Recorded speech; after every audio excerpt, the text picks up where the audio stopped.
Okay. Good evening. Hi. Calling the meeting to order. It's the regular meeting of the Town of Washington Planning Board. We have a quorum present, so we will say the Pledge of Allegiance.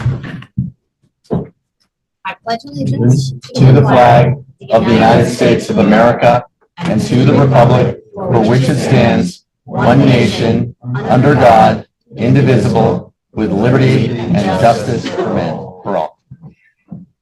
Men and women. Okay. First thing is, have the members received the minutes of the last meeting? Yes. Yes. And are there any corrections or changes to those minutes? Can I get a motion to approve those minutes? Seconded? Second. All in favor? Aye. So tonight we have one public hearing, 3 new applications that are on for workshops, and we also have a pre-application discussion with somebody. I do see that we have folks joining us on Zoom, and we have a lot of people here, and we appreciate your participation. But we just want to let everybody know that we only have one application that's on for a public hearing, and that is the first matter that we're going to discuss, Presser. The other matters are on for workshop, and that doesn't provide an opportunity for people to speak. They will at some point be on for a public hearing, and at that point, everybody would get a chance to say whatever they would like about the application. But for tonight, I just don't want anybody to be thinking that there is an opportunity to speak on all of the applications. So the first one we have is Presser. This is an application on behalf of the owner who proposes interior and exterior renovations, including expanding the existing front porch into a new L-shaped roof porch on a 5.2 acre lot in the RM2 zoning district. Their interior renovations would add a bedroom within the existing attached garage. And in May, the ZBA granted a special permit to increase the size of the house as a non-conforming structure by 23% and an area variance of 30 feet to allow a 45-foot front setback where 75 feet is required. They conditioned this on the house remaining 3 bedrooms and the applicant obtaining site plan approval from us. And also that there will be no adverse comments from the county. So that's how we ended up with this application. And at our last meeting, we classified this project as a type 2 under seeker and referred it to county planning. Also sent notice to the village due to its location near the village. Can I get a motion to open the public hearing? So moved. Second. Seconded. Rick, all in favor? Aye. Right. Okay. So can the representative come forward to explain the application? Hello, I'm Dan Quintello. I'm the architect for the project.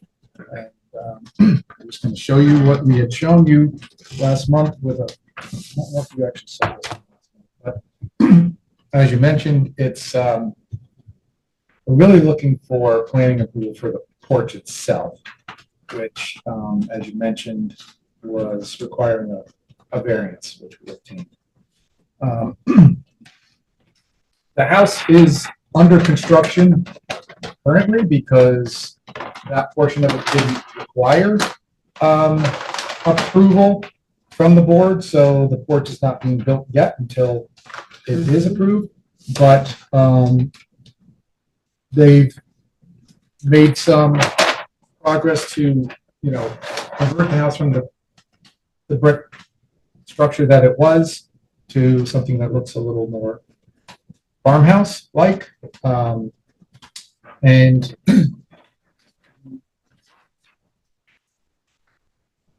porches, as you can see here, this is the setback area, and that's the area that we were needing approval for. It was also, if I can add to that, the porch was expanding the floor area of the house by 20, up to 25%, because the porch had to count towards floor area. So the ZBA also had to grant the special permit for the expansion of up to 25%. So they did that in addition to the variance. Mm-hmm. Yes.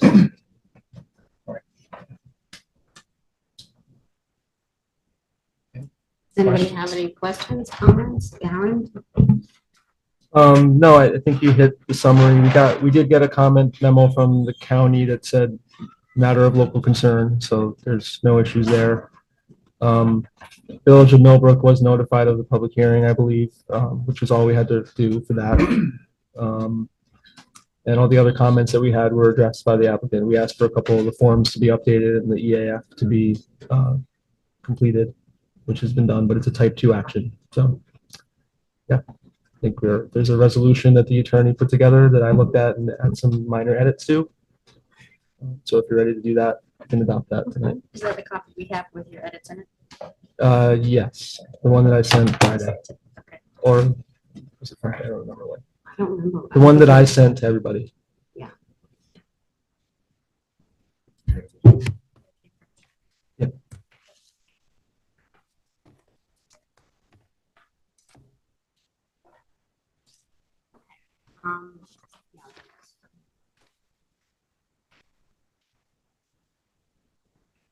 So does anyone in the audience or on Zoom want to speak to this application? No? Okay. Question. I'm assuming CAC, just refresh my memory, my notes are not up to date. Are there any wetlands on this property that you're encroaching into? That was addressed last month. There's a pond, but it's not close enough that we're. It's outside the 100-foot buffer? Yes. Mhm. Okay, that's Yes. why. Yeah, it's in the yard, Great, thank the you. summary too. Okay, if there's nothing more on this, can I have a motion to close the public hearing? Motion to close? Second? Second. All in favor? Aye. So are we ready to vote on this and adopt the resolution that was drafted? Yeah, okay. Can I get a motion to, first I wanted to mention, usually before I ask for a vote on an application, I want to make sure that all fees are paid up. We weren't able to do that because our bookkeeper is away. But just know that before I'm going to be able to sign a site plan, I have to come in and check with the secretary and the bookkeeper and make sure everything's paid up. Okay. Because I end up doing that when I come to sign it. So, Okay. okay. So can I get a motion to adopt the resolution? So moved. Seconded. All in favor? Aye. Great. We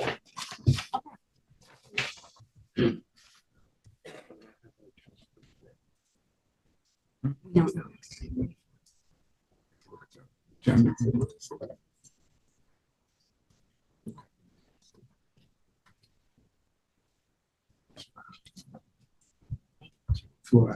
No, it's just- Okay, the next matter is Florac, 677 Deep Hollow Road. Hi, this applicant proposes to construct a one-story addition to an existing single-family home. The ZBA granted a 19.9-foot area variance to reduce the front setback, as well as a special permit to increase the size of the non-conforming house by approximately 7.4%. The special permit plan requires site plan approval, just as with the last one. So that is what we have before us. So you can pull up a chair. Thank you. Thank you.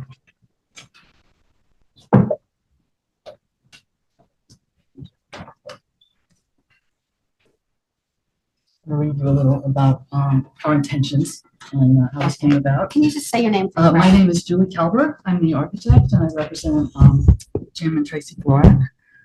They have a house at 677 Deep Hollow Road. The house is an 1810 colonial structure with some later additions. The exterior style of the house has both colonial and Greek revival details. Since it was built in 1810, it's considered pre-certificate of occupancy by the town. The Florak family uses the side or the east-facing kitchen entrance most of the time, as this is the side of the house that the driveway and the parking is located on. The service areas that they enter into have proven to be inadequate and too tight for their needs, and they are looking to expand those areas. Their current entry is only 3 feet deep, so we are looking to make a new entry for it, which allows a more appropriate way to circulate through the house. The house also has an old basement with rubble stone walls and dirt floors and very low beams, as is typical in a house of this age. but they're not able to store anything at all in the basement. To fix this problem, we are proposing a new combination mudroom and laundry off the entry with large closets that will address the storage needs. The room will also act as a holding room for their 2 dogs when necessary. Another feature of this design is to connect an existing storage building to the interior of the house, allowing us to upgrade its insulation, waterproof the floor, add heating and air conditioning, and so it can be utilized as a home gym. This existing storage building is 11 and a half feet square, and it has a cupola on top. And we wanted very much to keep this structure since it's visible from Deep Hollow Road, and it's very picturesque. It's essentially a small pavilion, and it adds much visual interest to the overall look of the house. So connecting it to the interior of the house allows them to reuse it in a productive way and year-round as well. We've also added a 5x7 open porch at the entry, which will not only provide useful cover at the entrance, but because it only has 2 columns and is effectively see-through because of that, aesthetically, we think the porch adds a layer to the facade and helps give an overall impression of the house, which will be more appealing. You talked about the square footage. So just in general, I think you should know that we tried very hard to take, with the exterior design of the addition, we've taken great care to mimic and or match the existing materials, windows, and woodwork details. So the goal is to make the addition look like it was always there when it's done. So if anyone has any questions. Maybe share the drawing with everybody. The first sheet kind of summarized. So this is Deep Hollow Road right here. This is the house. This is the dotted line right there is the existing laundry room and mudroom right now. This outer wall is the new addition. And this square is that existing pavilion piece I was talking about that will be connected to this new addition. This is the way the driveway comes in. This is where all the parking is.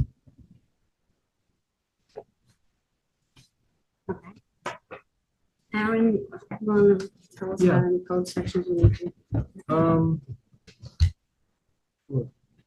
So this, like you said, it needed the special permit for expansion, but it's a very small increase, 7.4%. There is a pond nearby, but it's over 670 feet away, so there's not a wetland concern. There's a DLC easement, conservation easement on the property, but there's a letter, they submitted a letter from DLC that's saying that this is in compliance with terms of the easement, so no issues there. As far as code compliance, they went through the ZBA, they got through that. Now they just need the site plan from the planning board. Talked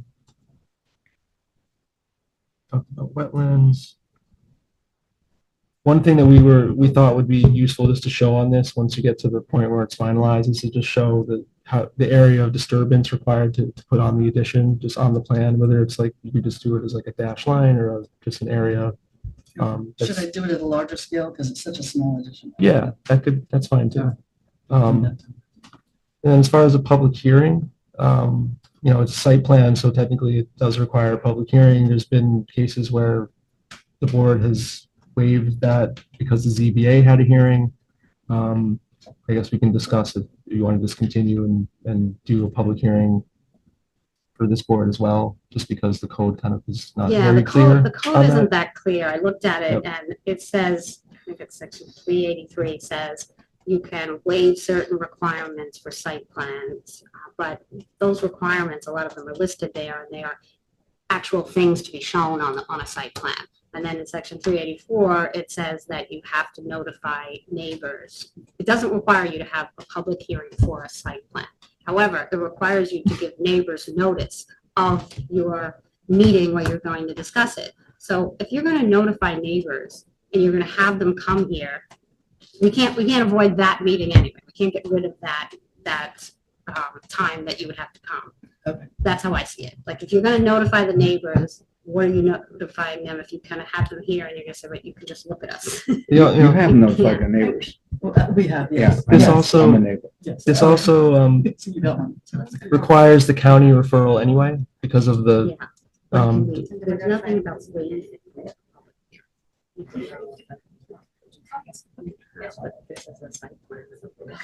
Requires a county referral. Yeah, so because this doesn't have a county referral requirement anyway, because it's within 500 feet of a farm operation in an ag district. We need to wait those 30 days anyway. Anyway, yeah, so we have to refer this to the county planning for a review under General Municipal Law 239M, just the law requires it for a site plan. You know, I hate to put somebody through 2 public hearings when they got, but 2 meetings. Well, 2 it- meetings, it's but I really think- effectively 2 meetings, but it is, Yeah, I mean, can we, first, my compliments, because the style and form is exactly consistent with the neighborhood that you've created. Thank you. And secondly, the relative increment is such a small percentage. So- My vote would certainly be, if we can fast track it for this family, I would yeah. advocate that. I would agree with Andrew. I would just have one question though. When the application came in front of the ZBA, were there any concerns voiced by any neighbors or No. anybody from the No. public? We didn't hear from anyone. No one. Excuse me, we didn't hear from anyone separately or on their own? Yeah, no. My thought would be in this case where we have to wait the 30 days for the county anyway. We're not really losing much. And then at the next meeting, we're literally following the code because it doesn't really say that we can waive that site plan, that 10-day notice Right. to the neighbors. So So you're saying we should have a public hearing next meeting? that's what I'm suggesting. That would be my vote. I'm one vote. I don't think it's necessary. And whether it's 30 days or not, I mean, it's additional friction. It usually doesn't That's take 30 days. unnecessary. It usually takes Yeah. a lot shorter Usually time to takes get that shorter. in account. And so Yeah. that would allow them to get started several weeks and we're running into We're running into winter. That's not So you're And unless suggesting you we do haven't an built lately, you approval know it's kind of hard to get builders. pending hearing back from the county. pending hearing back from the county. Weeks are weeks and we're coming upon winter and What do you think, based on what I'm saying about the way the code reads? Well, this is more of it's just a state law thing. I mean, if you want to, the county referral is under the state law. So, I mean, if you want to condition it on getting a favorable response from the county, and that means they don't have to come back, but you have to wait for that before you sign the final site plan. That's one way to do it. And the neighbors have already been notified of this Yeah, meeting. exactly today. the same project. And. No, but it they was have- last month. But the, Oh, of the. of the planning board. No, not that it was a separate, that is. a That's separate where I board. have a tough time. because Right. I don't know how you avoid, what the zoning code tells us that they have to do that. And The other it thing says is, they have to be notified for each meeting. for, Yeah. for the planning. They board. can be notified. It doesn't mean there needs to be a hearing. That's It's just exactly a right. courtesy. It's to be notified, but I So feel you like can extend the courtesy, which is a nice neighborly courtesy thing to do. But Notified. How many neighbors are there? How many neighbors? 19. we're going to start a There are project. You 19. might see some trucks coming and going. Within no, the 500 feet. notification is that we are going to have a meeting It was gonna be about 21 this though, so we're done. application. I just, I mean, this board has a precedent of waiting out the county before you make an approval resolution, I think, at least since I've been working with you. we've always done that. Yeah, so, Yeah. but, you know, if you want to change that for this, you just consider you're gonna have to do this again. Someone's gonna ask you to do it again. Is there a scenario in which you might begin work and then find out that it's not been approved or might not be approved? Not really, because no one would start working there until it's. Yeah, the site plan can't be, It's if she's site- saying, if Susan's saying that she wouldn't sign the site plan until we know the county is okay.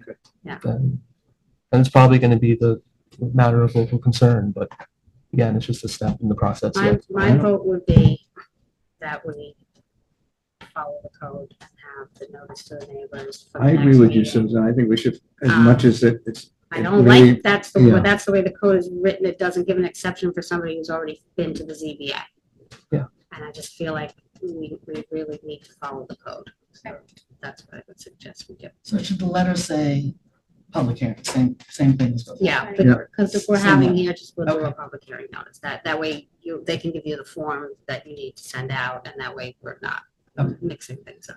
Which is So we're gonna send a second letter to all of our neighbors again about the exact same. Yeah, thing? to the public hearing at the planning board. I wish the code read differently, but that's why I'm saying this. That's how it reads. It doesn't give an exception for somebody who's already done it before the ZBA. Because the ZBA is granting a variance and we're granting a site plan approval. No, I understand. That's confusing to the neighbors that we get another letter. It is. Confused the first time. Yeah. Yeah. One of them thought he was being sued.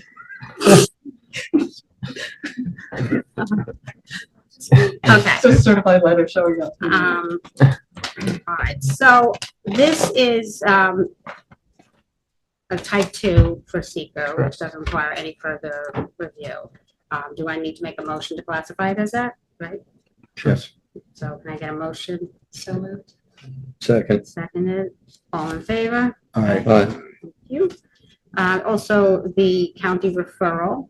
Can I get a motion to refer to the county? So moved. Second? All in favor? All right. Aye. Okay. So, I also need a motion to schedule a public hearing for August, not August 6th, I have the wrong date in there, September. 3rd. September 3rd. That's, So moved. second, Second. all in favor? Aye. Okay. Right, So thank we're you. all set. Thank you. The secretary will be able to help you with the notices. Okay, perfect, thank you. Okay, thanks so much. Our next workshop is the Hammond special permit. This applicant is seeking a special permit in the Hamlet district to open a retail business selling local produce.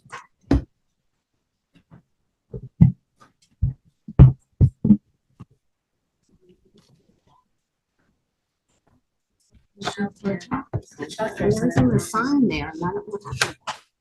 What are you asking? There was a childcare center application we had, so that's. Yeah. Yes.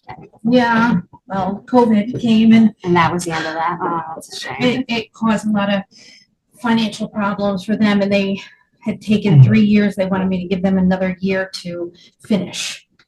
And maybe I should have said yes, but I didn't. So, anyway, so, my name's Holly Hammond and my thought to use a portion of the building because it's much too big that it wouldn't be necessary to use the entire space, but the front, basically the whole front of it. In this area, to open this up. This is 44 here? Yes, Okay. yes. So, this would be the main room, walking in, and then there's this room that leads in, and then there's another room that also has another door that leads to the outside. So this would be the prime space for goods. So I would want to source from, like Hudson Valley Fresh, Sam Simon, Osaski's, Ronnie Brook, area places so that there'd be a more centralized place where you could stop and pick up a variety of people within a radius of this general community because there's so many people that are trying to get their stuff out there. Absolutely. That this could be, a place to have that happen. And somebody back here for refrigeration sake, because you had written on that letter that I got about the square footage for parking and things like that. So I'm not sure if, like, say, refrigerators are back here, if that's considered part of the square footage that I'm asking to use, or that's storage and things are, on ice or refrigerated or. We could take a look at that if you want to just, I think planning a response to the comments would be helpful for us, just so you can, I know we didn't see the survey and the plan, So you unfortunately. still didn't get it, or? No, I have it now. It was Okay. after we already reviewed it. We Right, were saying right. we don't know where you're proposing this and we Okay. don't know the square footage, so. But if you want to go point by point on the memo and respond and resubmit, that would help. Oh, us okay, so what you take wrote another up? look. Yeah, So, but could you tell me now though, so, because that would impact parking, is sort of it's storage? based on, I think we have the rate in the comments. Well, yeah, I had a question. I was looking that up. Was there an apartment, a residential apartment in that district? Yes. I thought that there was. Yes, Is that still residential? it's still there with kitchen and everything in it, yeah, But it's not occupied. right? So, you know, and there's some stuff stored in the back. There's lots of furniture back here, old car here, and this is the center garden. So it's one space per 100 square feet, Right, plus one for each employee. So if you can tell us the total square footage and how many employees, you can come up with a number. well, that's why I was asking you Mhm. is storage, freezers, refrigerators, is that part of it? If you're gonna use I them, would say so. Yes. yeah. Okay, well, I would think it's gonna be about 3,000 square feet, so you need, 30. 30 30. plus the employees. Well, I mean, I I think. think you have 30 parking spaces out in front. Oh, God, yeah. Definitely. There's Yeah. like 60. Yeah. So it's there and there are trees planted in the front on 44. And then there's a zillion trees in the back. There was also, I think, wrote about condition of things. So this is the main entry where you go in. So that would be a utilized Nice. yeah. space. This is the room that's off of that. That's the counter, so it's on this side. This is the water treatment system that is in the building that, given for the daycare, it was I able remember. to have approval for certified public drinking off the well. This is that, that's towards the west end, that has its own separate entrance. This is that from a different angle. This room from a different angle. This, I imagine I would just use to store things. It's behind it. And this is one of my favorite rooms, but I don't know if I would do anything other than sit in it. And here's more in the front. Space. Looks better than I thought. And it's still in that good condition? The interior is still in this good condition? Yeah, Very this, good, yeah. this was done last week. I just Very good. printed them yesterday so that you could have a look. So in the back of these buildings, there seems to be some septic work done previously? Yeah, so the septic is good for 68 people. It's up there and it's Yeah. raised up. So when it was done to satisfy for 68 people, obviously depending on usage. What year was that put in? That's not. an Just a old few system. years ago. That's what I Yeah. thought, yeah. So, and this is behind the counter in that main room. So, and these I just printed yesterday at the country. Oh, it's going to be a nice retail space. We used to bring our dogs and cats there. It was Me Dr. too. Dr. Dr. Hammond's, Hammond's, Dr. Hammond, that's- veterinary Is clinic. that what the Yeah, school adopted a was cat for? there. It's a veterinary. Yeah. I mean, it's a natural place because you've got the parking, you've got the gas station right And there. you're You know on where the, 44. You're on It's really a 44, great it's a location natural- for Where the that. storage place is now, that was originally supposed to be a market. Oh, place, really? right? Oh, is that right? Yeah, it was old originally going bowling to be a alley? market, Okay. and then somehow it evolved into storage. But it was, when it came forward, how would you may remember that? I do remember that. Bowling alley? So, Detail. just because we have a lot on the agenda, we gotta have to move, but this Sorry. is a type 2, correct? I think so. I was just looking that Everything up. is with, you're not doing any exterior work. No.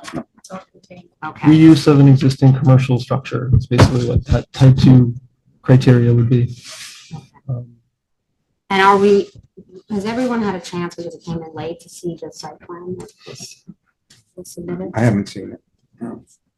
Some of this has I just used The large one, I mean, some from the old daycare center. I have some questions about this survey, if you have that. Yeah. We're kind of hitting on my comments as you do it. Okay. In the Hamlet district. Right? Well, so Yeah, that's it's a special permit for retail use in the HM zone. because of the HM zone. So I see wetlands flagged, and a buffer line, and the building's in it. So, that's right. See the dash line there? Yeah, that's, I mean, Does that require a referral to the CAC, even if nothing is changing in the? I would suggest so. Yeah, I mean, you have, the survey is pretty recent and has a wetland that was delineated and it's showing the 100-foot buffer. It's showing that part of the driveway and the parking lot and the building are in that buffer. You know, you might not be proposing to do anything with that, but it's still, these are pre-existing conditions with a wetland buffer situation on the site. So So you're not proposing to do anything outside of the building? No. Building is in the area. What can the CAC say or do about that? Yeah. That was originally supposed to be a daycare center at some Yes. time, am I Right, correct? yes, Yeah. And we looked at all of that, then nothing was gonna go on with that. there was some concerns about everything with the septic and the wetlands at the time, but they never came, am I They correct? never finalized So it it. never no. got done. Well, I think the safest thing to do. septic's in the buffer too. But they Septic didn't, is still- oh, so we, In the but I'm buffer. saying they It's some never fancy approached system anything, so that- this never actually went off to the people that would look at the septics and so on. I don't know, because the septic was done afterwards, after the approval here. So you don't, Yeah. what I'm trying to ask Requires is, you do not have an approval, or do you have an approval for the septic system being Oh, in the yeah. wetlands? Oh, yeah, there's a speedy permit. Unless it doesn't meet the requirements of a That permit. was, okay, Yeah, refer. all right, so that's a step forward. If it requires a permit because of the nature of the project, the Yeah. CAC should look at it. But if it's not going to require a wetlands permit because they're not changing anything, There would be no wetlands permit here. No, and I have a speedy permit for this. Right, so we're not evaluating for wetlands permit, so I don't know that we have to refer to this. the building's not expanding, no exterior changes at all, right? No footprint We're just changes. asking for a special permit. That makes sense to me.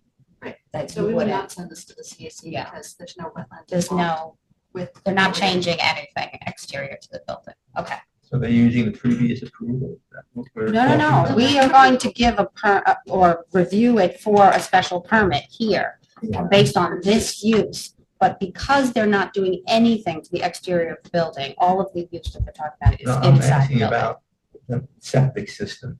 that- Oh, they have, she has approval for I that. remember the market up there the last time had trouble, they went to the pool, the other market that was up there. Snappetsville. Yeah, and so there was an involvement because they had bathroom service that they used and preparation services that they used and so on and so on. And it wound up going into the town pool. So that we did have to look at Really, the that. question is only whether we were discussing whether we needed to refer to the CAC. And I think we've decided that it does not require referral to the CAC based on the application in front of us right now. But it's a market, they're going to be preparing things at the But market. no, But what are you marketing? Excuse me, I'm sorry. if there's processed meat that's done at a USDA facility that comes in and then gets sold, I'm not making sandwiches and then feeding people All right. and Oh, eating. also, too much. Howard, this is not a public hearing. I asked you a question, but Well, you this got is an not a back answer. and forth. Yeah, but, so we're done for now. So I think we're all in agreement. It doesn't need a referral based on the application. The septic system on the survey says it was designed in 2014. Mhm. I assume it had to go through the town at that point for something that was proposed in the building that was making it that big, right? Is that, you know? It was made that large for, in the event that somebody who wanted to have a high water use would be able to be in there. So it was redone because the last one, after more recent testing, there was could only be a low water usage. And what year was the building constructed? You know, 86. It was so it's been there for a expanded. while. Yeah. So it was there before that because it was a nursery where plants were sold. Yeah, it was Rosedale Nursery. When it expanded, did the town give it a permit of any kind? I'm just trying to I get a think sense of the so. history. You mean for the Septic drive driveway? just gone through the county. Might have gone through the county health and rather than, For any, planning board, any kind of planning board? I don't Site remember for plan? 1986.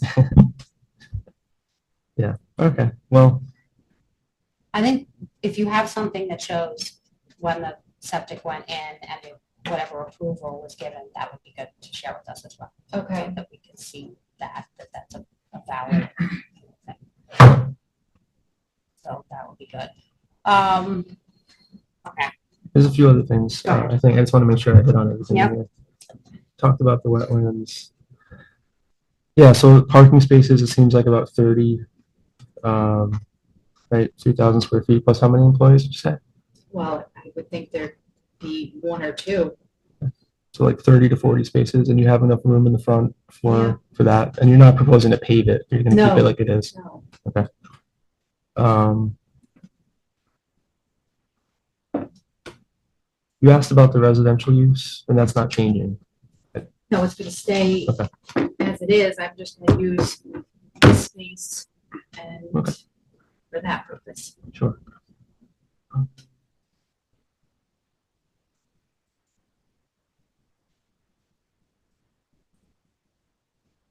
Hit on a lot of this.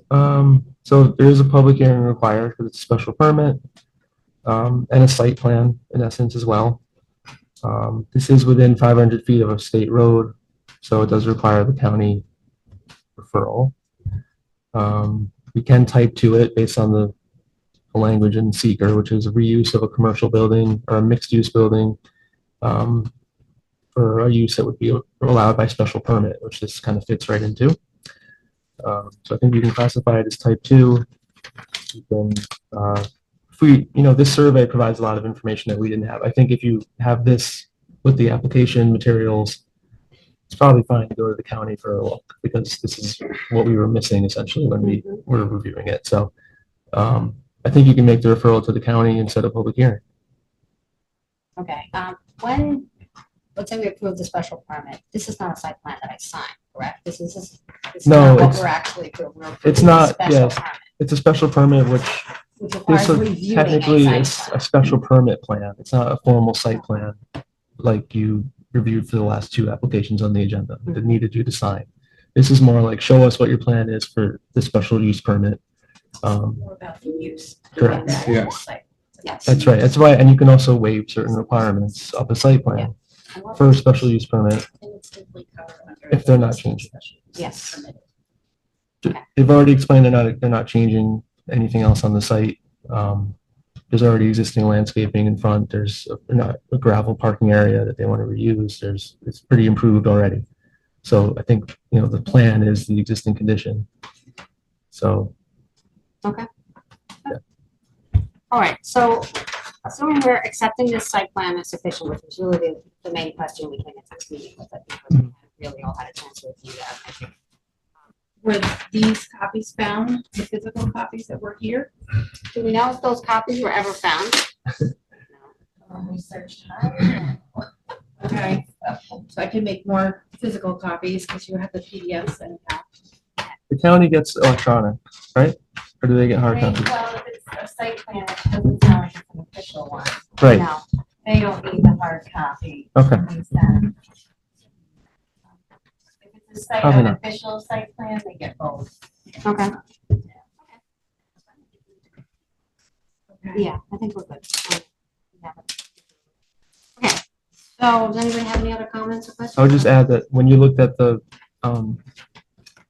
Raymond Gonsalves application a couple months back, it was a similar situation. It was a commercial use in the HM zone that needed a special permit. He was proposing actually some improvement to the parking so he put together a plan, Yes, but it wasn't a site plan that you ended up signing. It was accompanied the special permit application, and the county looked at that, and to help define what they're doing and Yes. help explain it, okay. so it's very similar. Same zoning district.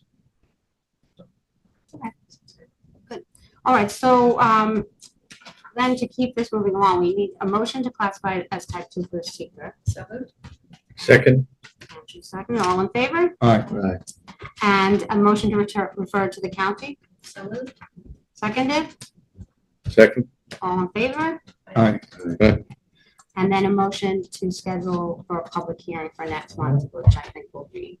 I think so. Okay, so can I get a motion for that? So moved. Second. All in favor? Aye. Great, thank you, we'll see you in a month.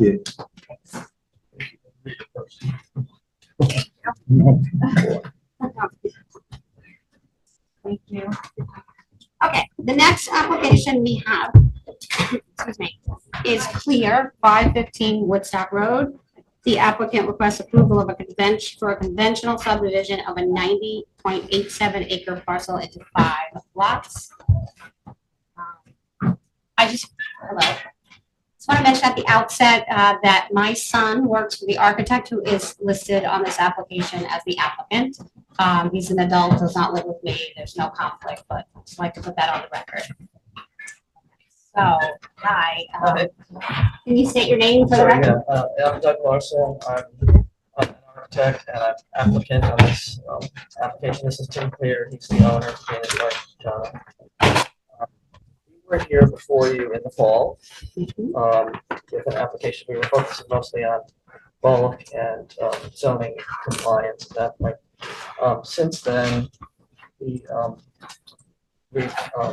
taken into consideration environmental considerations, and we've hired consultants to do that.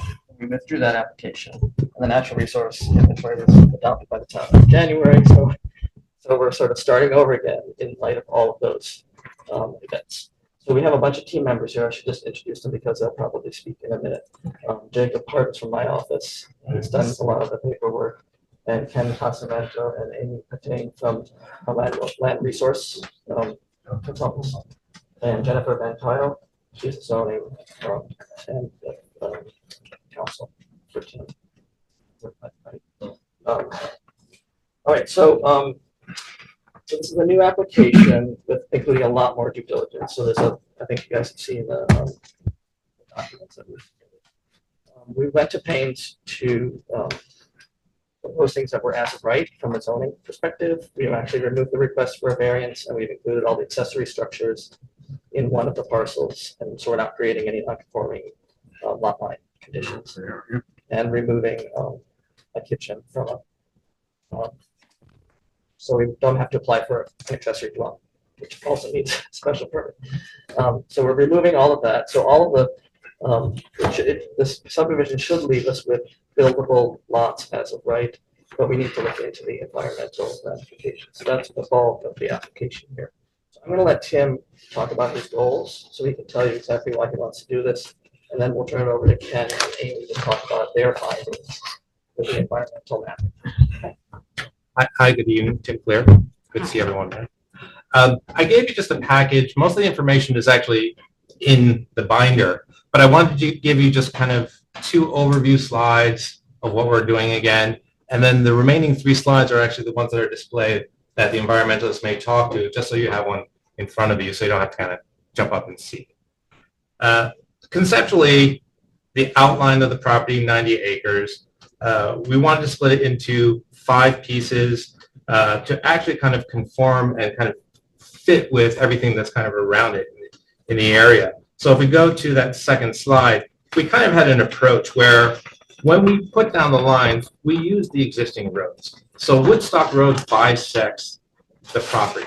So we use that as a road. There's a wall that runs down the main field. So you see like on the southern portion, there's a big open area, and then there's a yellow line. That follows a tree line and a stone wall that was used from the farming over years and years and years that has been built up. So we use those physical obstructions that were already there and then followed a lot of the natural resources. So more detail, of course, inside, and this is very high level. We wanted to actually protect that main view. There is, when you turn onto Woodstock Road, once you get through the intersection, and you look south, there's a big field. It looks all the way to Mountain View Road, 84. It's a beautiful view. We've protected all of that. So none of the building happens anywhere near that. That view that everyone walks past is still there. All of the other property is more or less tree lines. You can't actually see into the property. But that one view is what we've basically said, okay, that's what everyone sees. That's what everyone remembers, that view. So that's been kind of carved out and protected in the plan. That's on parcel plot? Yes. Yeah. It's I also, mean, it's the big green spot. you've seen the report that it's heavily wetland area as well, which we didn't know before. So it's going to be preserved anyway. You can't build on it. Well, yeah, I mean, the lower half was originally kind of the DEC protected when they were doing it.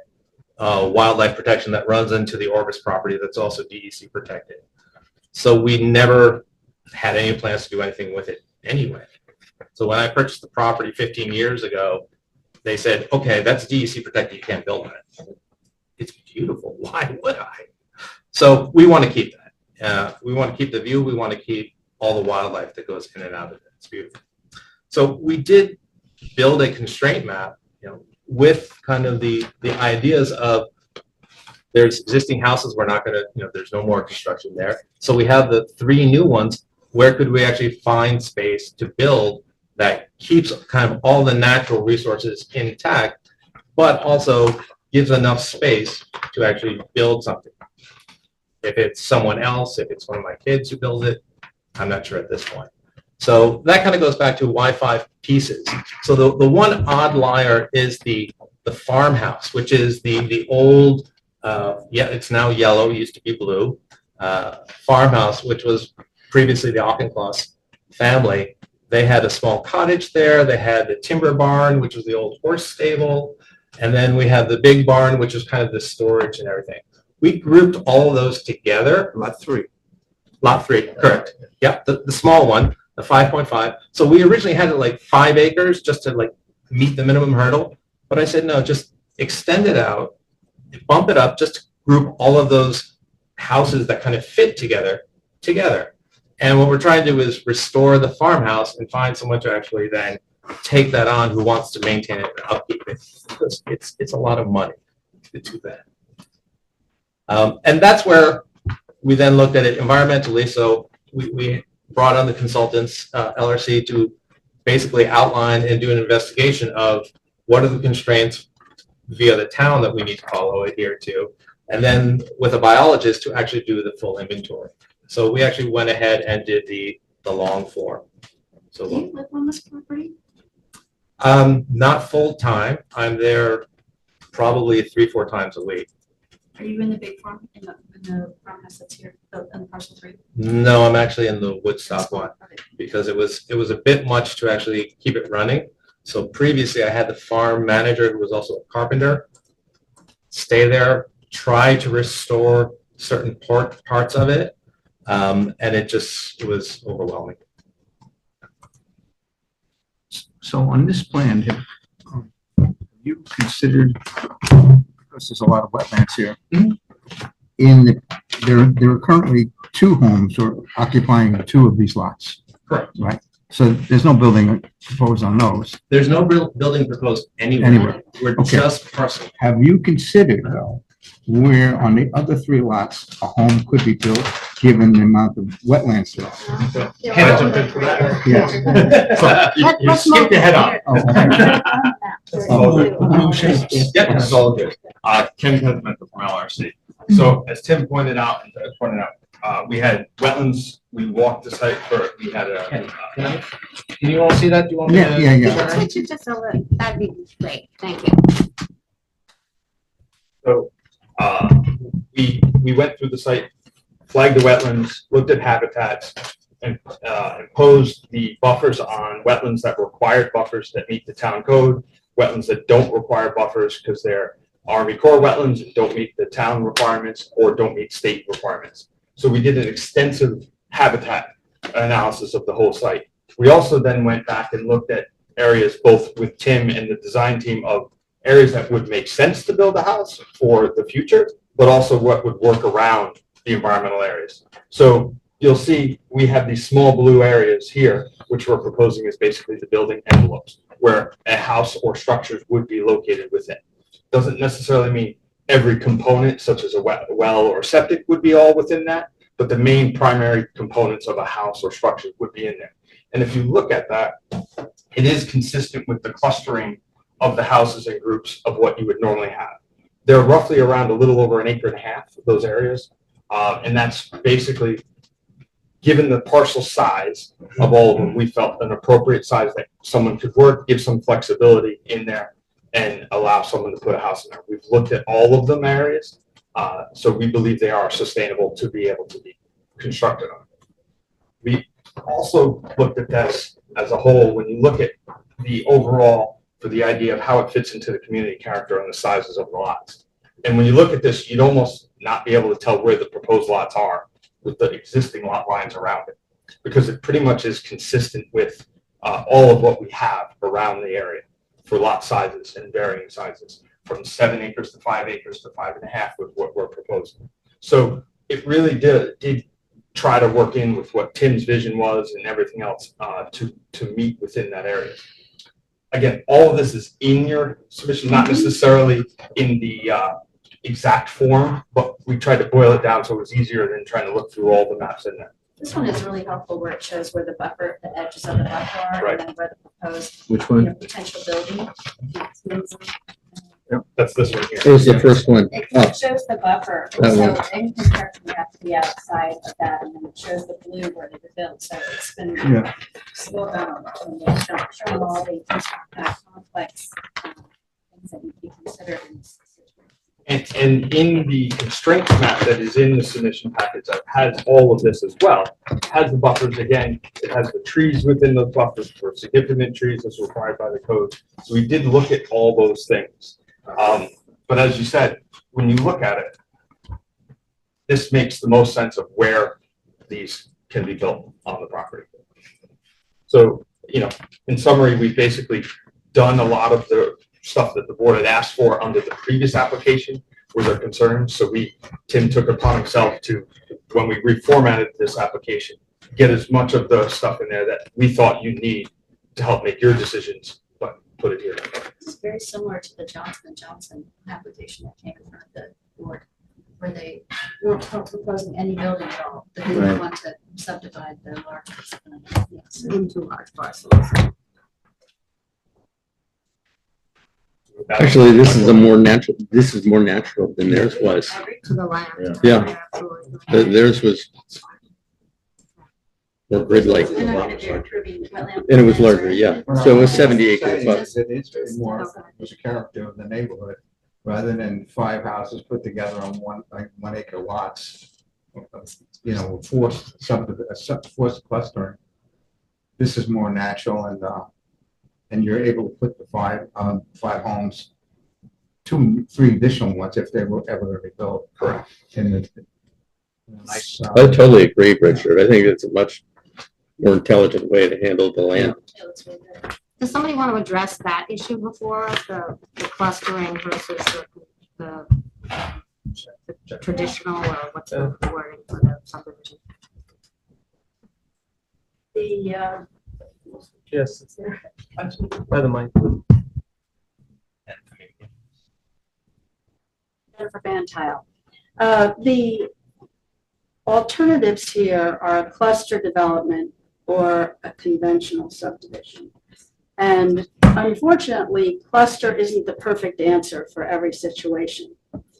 Cluster in the APO overlay, which we're in, requires that the houses be grouped, that they be placed close together.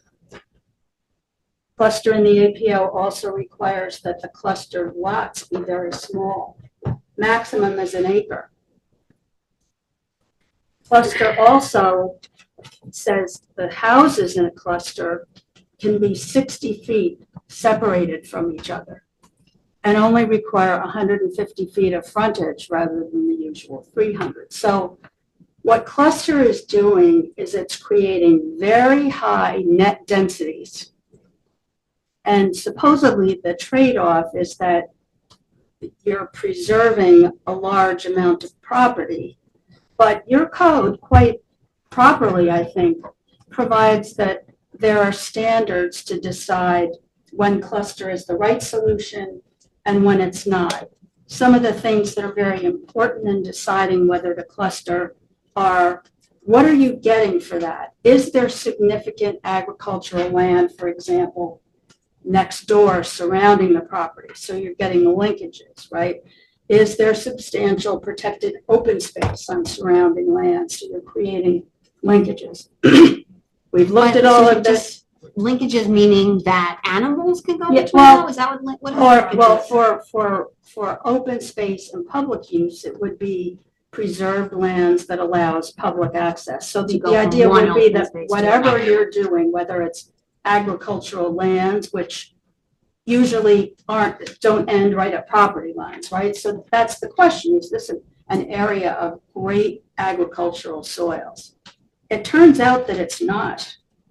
less than, slightly, I think it's slightly over 20%, 20 point something percent of our land is agricultural soils, but a good portion of that is wetlands and is prime soils if drained.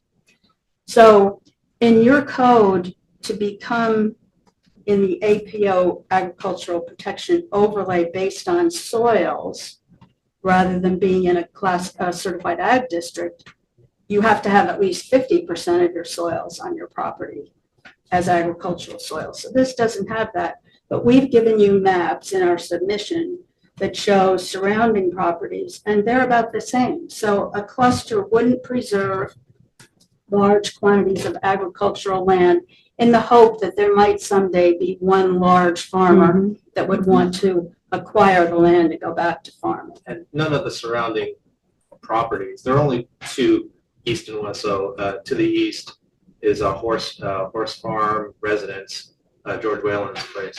And to the west is the horse farm of John Merriman, Right. which are not farming in terms of agriculture out of the ground, growing things in the ground. They're not livestock. They're not. Well, actually, I think George does keep a cattle every once in a while. But there's no use of the soils per se for farming. And on your property before you decided to subdivide it, I know there was some sort of We were doing farm. What livestock. were you doing there? We were doing livestock, so the main field and so the south field and north field, and the eastern side were mostly cattle.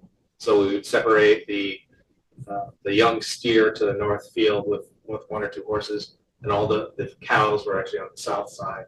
And then we have a pen kind of back in the woods where we had chickens, turkeys, and pigs. And then the lamb we would actually shift all over the property with electronic netting. So they'd have the best grass. But it really confused the coyotes because they were in one field one day and then gone the next. But we really did try to use the whole property, and also no part of the property got overused. So we kind of looked at it as quarters. So one year we would use one field a little bit more heavily and then shift everything over, because the soils take at least 3 to 6 years to regenerate. And what Cornell advises is that you line the whole property to actually restore the soils. We didn't really believe that. We line some areas. So like the chickens, you typically have to do that just to balance out the ammonia. But everything else, if you just let it regenerate on its own, Mother Nature doesn't have to do it. So just to finish on the cluster standards, one of the important tests also in deciding whether to choose a cluster alternative is, does that fit in with the neighborhood? What style of development fits in with the neighborhood? And here Ken's map has shown you that our size lots almost exactly reflect those of neighbors. Much better than houses that were so joined together. The reason that we said in our submission that would probably require constructing a new road is that Woodstock Road is a scenic road. We can't imagine that you would approve lined up little boxes on Woodstock Road, and it would detract certainly from views of the south, and then concentrate a whole lot of driveways right on Woodstock Road, where we've carefully added only two. One in the south at the far east, and one to the north on the far west. So we minimized that change. And so the third lot derives access from Stamford Road. So we think that on all counts, this is the better choice in this property. And that's not to say that there wouldn't be other situations where a cluster might be a better choice. But here we think we've gotten a conservation-minded subdivision that really fits in with the neighborhood, because we've incorporated the building envelopes, so that these lots will end up to be very similar to their neighbors. And on this, the map that we submitted with the submission actually shows where houses are in adjoining lots, but the houses are in the center of the lot or tucked in behind things. They're not so close to the frontage and 60 feet from each other, so that this type of development fits in. Yeah, that's the map that shows the lot sizes, even the smaller lot, the 5 acres to the east across the road is a 5-acre lot. The lot to the north of that, lot 2, is 10 acres. And And the the lot on Merriman the other lot, side. which is the old Bonacue lot, was the 5-acre carve out that was done right at the end of 2023. Yeah, so that's, we've submitted that open space report, and certainly if you have any questions after you've had a chance to read it. We don't expect you've had a chance to. I pour over our have read that one. application. I was very interested in that, so I have read it. But one question that I had is, we're coming up with the building envelopes, and I do like this where they're spaced. I think it makes perfect sense with the topography or whatever the word is. But when you make these designations of where the house is going to be, and we sign a plan maybe that says this is the building envelope, what about the driveways? Are we confirming that those are going to be in that? Because later somebody will go to the building department and ask for a permit, and I'm not sure that that covers where that driveway ends up. So one of the things we did on this most recent plan, which has some additions after we spoke with your consultant, is we're going to include some language for the driveways into the building envelope. But we do have to have some flexibility in there because we have topography, but when you're going and you're building in an area and you're driving up the road, and again, to be environmentally safe, when we're coming up the road, if there's a rock that was under trees, we don't want to dig the rock out because that's where it has to go. So you have to make it wider than Correct. maybe We're it gonna make needs it a to little be to wider give than a people. 10-foot drive with a 10-foot area on it to give them some flexibility to move within there. But the idea is, it is constrained within those areas. Okay. And as I think we should be clear that this is not an application to do 3 houses and 3 driveways. This is a subdivision application. Right, so help me understand, what's the definition, if there is one, of the building envelope? Is this just an illustration? Is it a recommendation? Well, I'll address that first, and I'm sure that Ken may have something else to say also. Your code actually uses the term building envelope, but it doesn't define the term as customarily used. It can mean a number of things. We've used it to mean the place where the primary house and the garage, the main above the ground buildings would go. We placed these envelopes in here. We haven't prepared legal documents of what would be required to implement the building envelopes because we wanted to get feedback as to what you thought, what the CAC thinks, what the public thinks. But the idea is that it's not willy-nilly, that we've shown that there is a good place to build.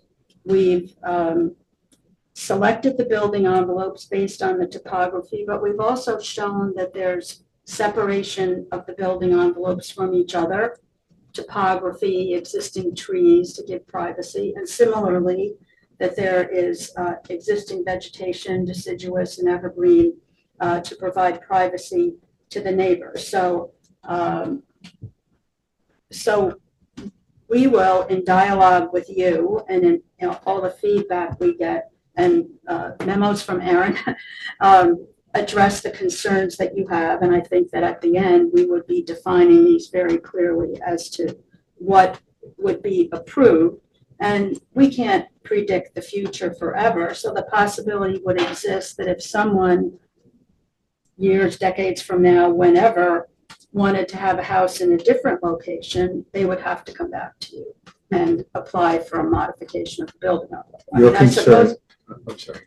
I suppose it's even true that in dialogue with you, if someone has an idea, might there be 2 alternative building envelopes on a particular lot? I mean, I think that could be done. I'm speaking generally here, not as to any specific lot, but I think building envelopes is a very worthy land use tool to consider that could be something else in your toolbox for dealing with preserving open space without having to go to that very drastic type of development of cluster. That's very The interesting. purpose here today is just to demonstrate the viability of the site. Yes. That it Yes. could be done. Yes. Currently Yes, and imposing we that want on a your potential feedback as to buyer. whether it makes sense to you, and Aaron is reviewing it.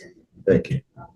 In the idea, as Jennifer said, that the septics may not be exactly within that area, but that would be an underground feature. So even if it went in the field that was just off to the side of it, because that proved to be the best spot for that particular house and situation when the Department of Health reviews it and that kind of thing, it's underground. So they dig it up, they put it back, and it goes back to the state it was. So it would never be a real impact in certain things in the environment. You'd have to stay outside of the buffers. You have to stay outside of all those requirements for the DEC and the Department of Health anyway.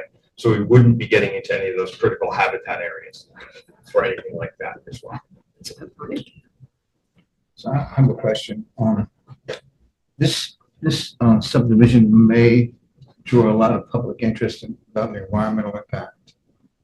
And so I saw that you referenced the NRI in your documentation, which is very good. And you referenced all the maps in the NRI, and you answered how this would impact them, which is also very good. I wonder if you could just spend a second talking about the impact of the habitat that it has on habitats, if there are any habitats that would require any special consideration. So if you just talk about the habitat, would be great.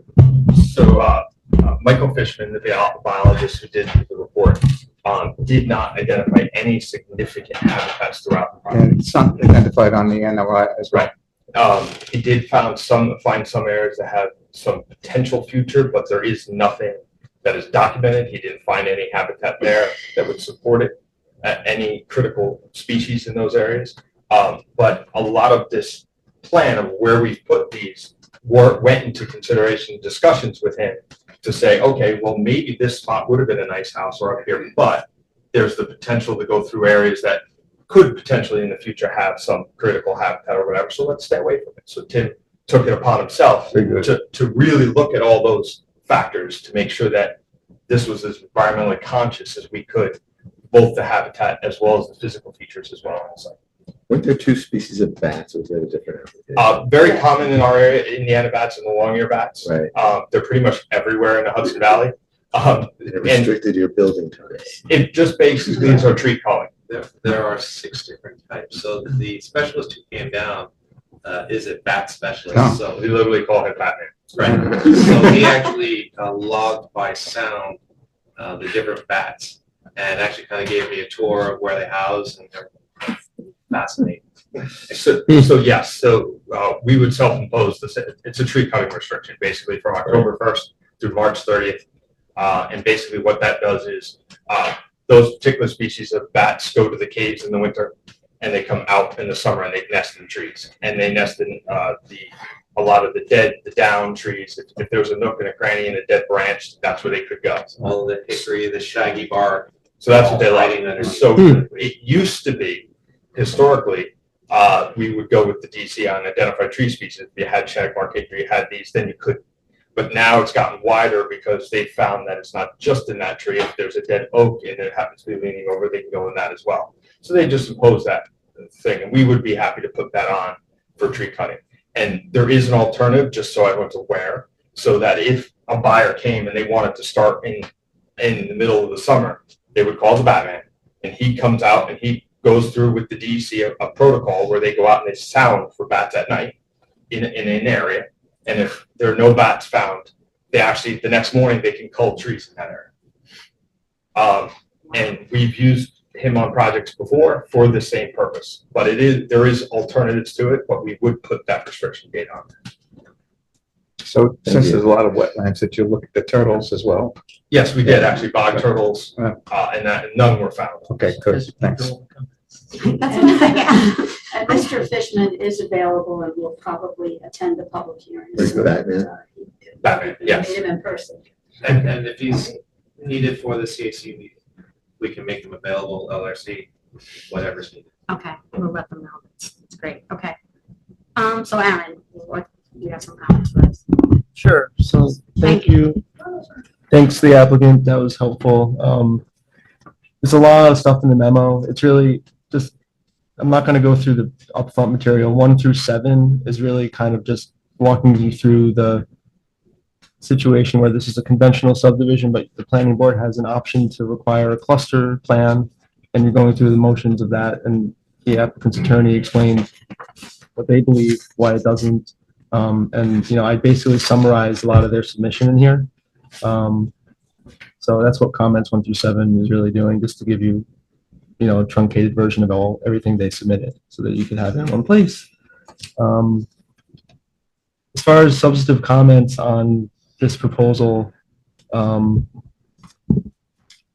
so the one you mentioned, the bog turtle, Richard, so the 3 of the wetlands that were delineated displayed suitable habitat characteristics for bog turtle according to the Natural Resources Habitat Report. So when that's the case, the U.S. Fish and Wildlife Service does have a required or guidance for a 300-foot conservation zone. So I think for those 3 specific areas, and that was wetlands E, H, and J. I don't know if you have the label by these. I know one of them is right here. This is the one that's really the closest to any envelope that they're proposing.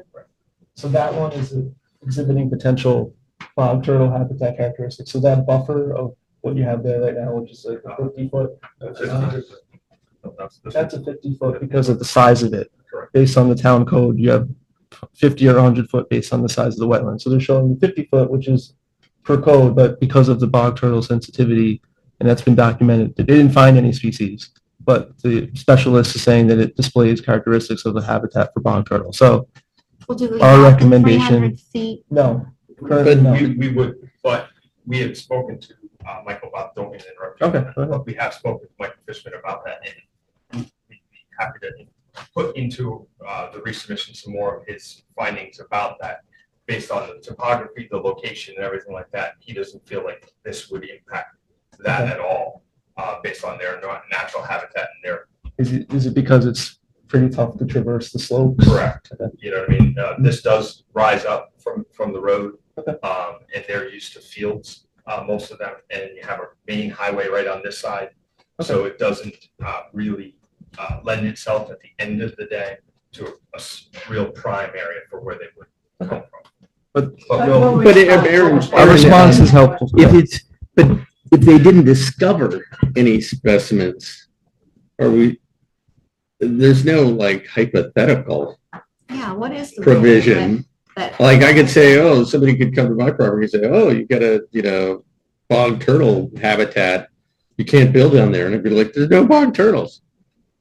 The guidance is, that conservation zone is basically. But there can't be a requirement if there is nothing there. It's part of the bog turtle survey protocols too, that specialists do. So like, I'm pretty sure he's familiar with the 300-foot conservation zone. So if you're going to put together a response.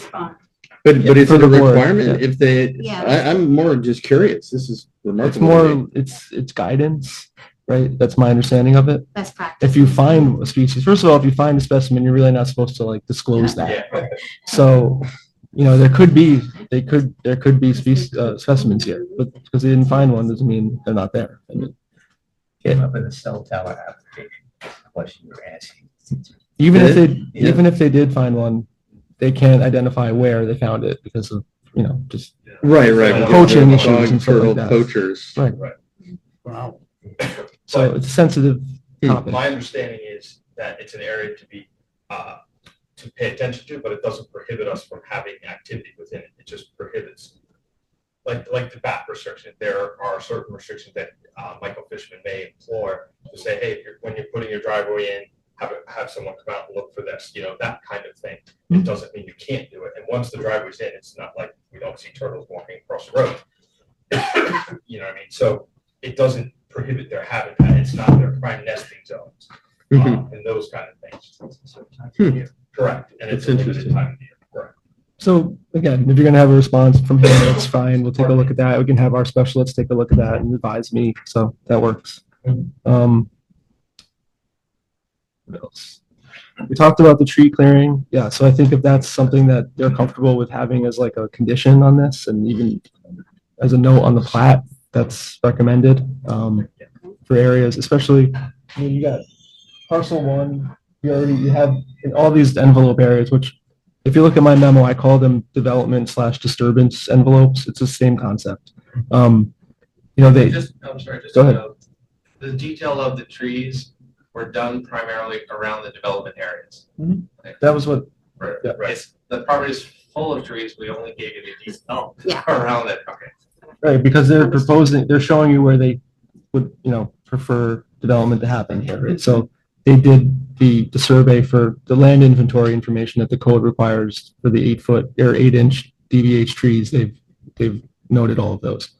And that, that area, if you look at an aerial photo, it's kind of already kind of cleared, right? This is a blurry one. But it's got some patchy, it's not like a forest. It's got like some, it looks like some farm roads through it and stuff like that, historically. So it's a good spot. It's not a forested area that's got tons of old trees. So When you look at it, it is scattered. The Yes. trees in that area, they're not clustered to a dense. Right. That's all the trees. over similar to, and this zone down here, right now that's I think there's an agricultural shed there, right? And then there's just some trees that are, that you've got flagged as well. Right. Looks like was that also a pasture, area for animals to be Yeah, in? that was the Historically. southern pasture kind of entryway. So the driveway would actually use the existing gateway, Mhm. which was into the pasture. So it's almost an existing driveway. Okay. Tim painstakingly went through and looked for as much reuse of we could. Okay, then the next thing was just about, you mentioned it, and I want to just touch on it again a little bit. I think just, it doesn't have to be something that's tied to this plan ultimately. I think this constraints map might end up being an attachment to the final subdivision plat because it's useful. But I think if you can produce for the board just an exhibit that shows that you can, in these areas, you can fit a house, you can fit what's required for a septic, what's required for a well space-wise, that just to show that this is all possible. And I think they are, because they're at But that least an raises acre. that question that he's mentioned, that wanting to have the septic and well potentially be built outside of the envelope. It might need to be because it's all based on soil conditions and where there might be a Exactly. well happening, where you can drill to a well, right? So that's But still, you want it, Accessories, potential accessory structures. two. And then it's, the well and septic's all subject to health department approvals. And they have to do the soil testing for that. so do you want it in something with the building? I don't really understand. I was just for the board, if you can ask, you don't have to ask for it. I was thinking you wanted to see within the disturbance, development/disturbance envelopes, that there's enough room for all that to happen. If you think, if you believe it, then But not where. I would offer, if you look at the houses, you're all familiar with the house sizes that are there, and you look at the size of the envelopes.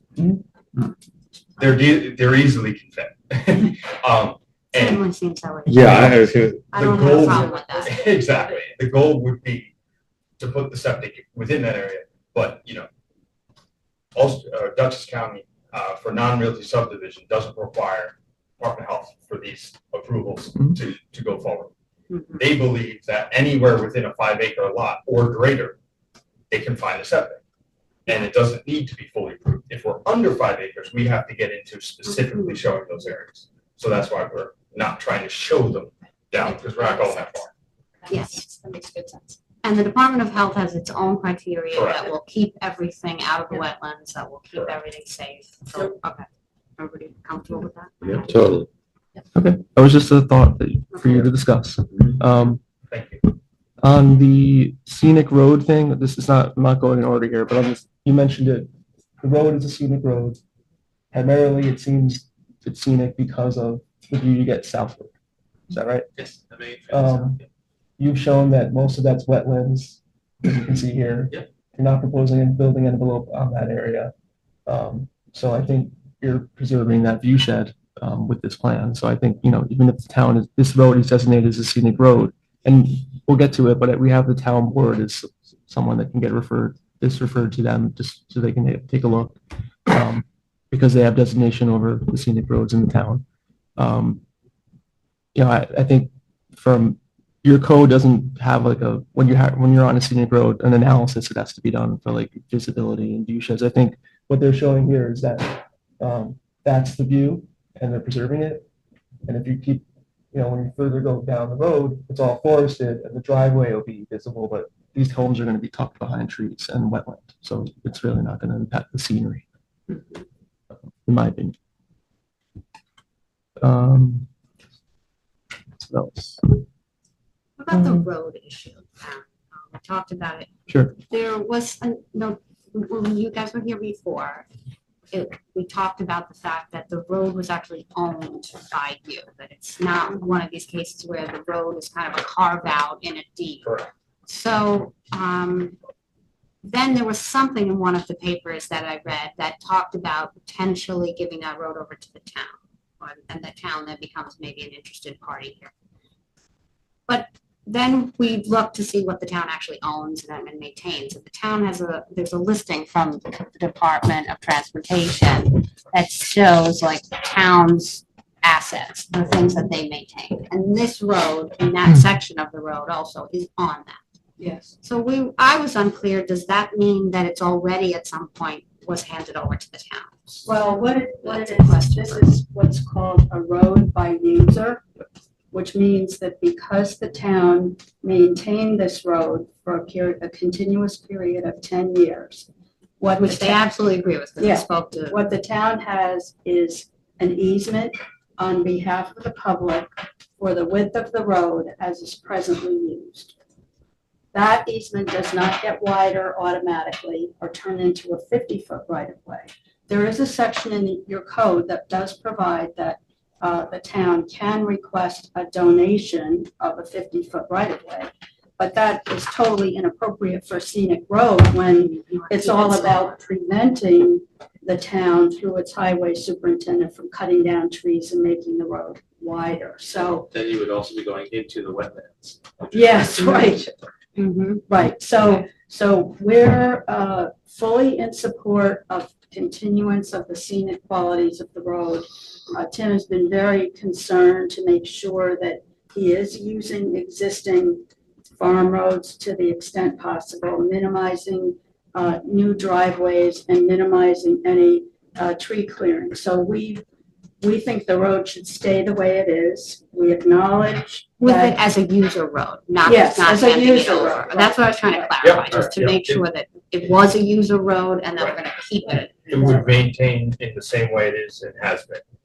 It's also the issue of the well for the farmhouses across the road. So if we were to donate the road, it could They- become a non-conforming situation. Yes. Right. Cutting right through That's the true. middle of their acreage with that. The well for the house is across the road. That's why the lot lines are. Correct. Exactly. Sorry to interrupt. No, it's fine. So there's more discussion to be had as far as how this all, the attorneys can discuss it. We can all have a conversation down the line about how this kind of gets memorialized, like how the building envelope, the disturbance areas get, attached in some way to the subdivision so that future builders know that this is a requirement or this is a preference of the planning board Mhm. if you end up going that route. And then just any future construction obviously would just be under the RL5 requirements. It would be subject to building permits at that time. And if that subdivision plat, the final one with the constraints, is something that's available, everyone will kind of know this is kind of where you should be building. You shouldn't be building in the wetland buffer, just, you're gonna need a wetlands permit. So, but that review happens at the building department level too. So I would, filing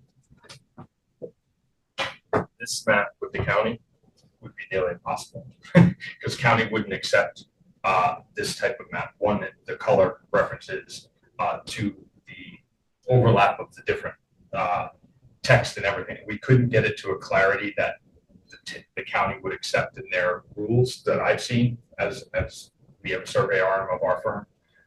But putting a building envelope within the plat map, that's easier because we're not showing all of the constraints. We're not showing steep slope. We're not showing, every single constraint that we have on the site that we've identified.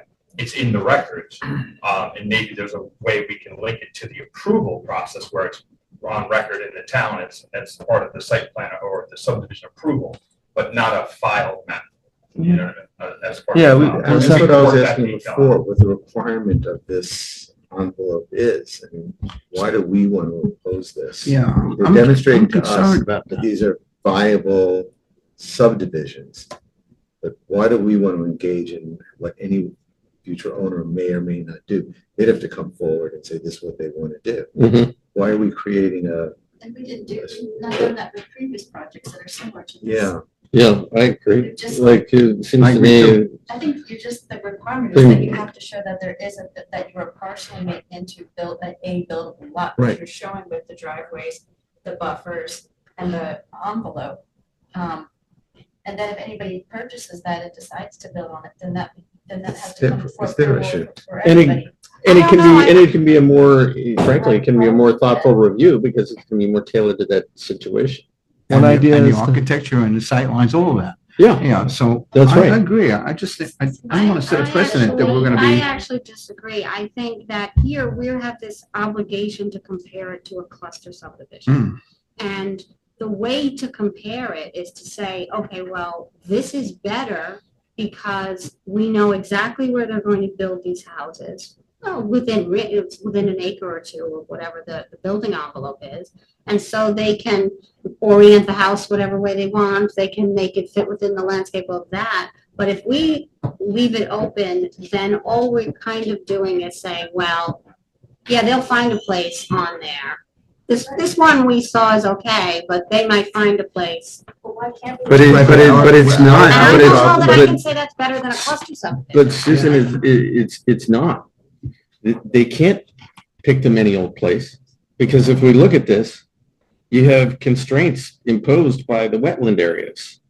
Agreed, but that's why finding a place that actually works, I don't really see the disadvantage in right now saying, okay, it's within this would work, and why not say that's where it should be? because then sounds like our masking isn't our job to approve the subdivision full stop. Our actions here can't go beyond that in terms of any Yes, they future. can. And in fact, they can. We have the ability and the right under the way that the subdivision To say, rules. when we approve this, that say- any future development would we- have to be in there. We can do that. We have that. We're allowed to do that. If we were to do that, I would make it so, yeah, I would say within some enormous area bigger than any building lot. And say, it's gotta be, Yeah, it's gotta be outside of the buffers, Which is the law. Which Right. is the law. which Right. makes it But then- cool. I think it's just But silly. then how do you, right, then if you're gonna make that condition, you have to have something tied to that, right? So like this, I don't know if that means this constraints map has to get filed with the building department so that It's the that's, trade-off. right. Susan's just we're making a trade-off here, Yeah. right? For not having the cluster zone. This is a condition that you have.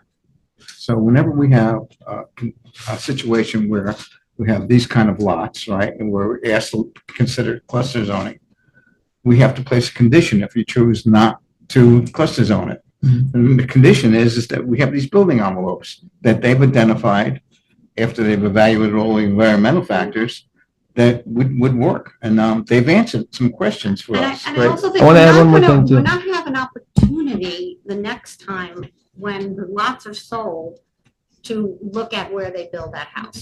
This is the opportunity, because when they come back, they're not coming to us. They're just gonna go to the building Building department. And so if we have these great experts looking at this issue very carefully and coming up with some of the best places for these homes on these lots, I don't really think I don't think it's going to hurt the resale of those lots. I actually think this will help them because They know it's approved. they know where their neighbor's building the house. They know that this lot across there is not going to put some unsightly thing in their view when they buy their 20-acre parcel. So I actually think it helps. and they don't have to pay for a wetland They delineation don't because have it's to been pay done. for wetland delineation. It's all been But- done. I actually think there are going to be real benefits to everybody if we do this, and we do have the authority to delineate these. And I want to, just to add to that, This is only coming into play because it's a conventional subdivision over 5 or more lots. If this was like a 3-lot subdivision, you wouldn't really give it this type of care. So that's why this trigger, and your code is very, it's restrictive in that way. It makes you look at this. So that's how we got to this point. So that, could I ask, I think the Johnson Johnson property was more than 3.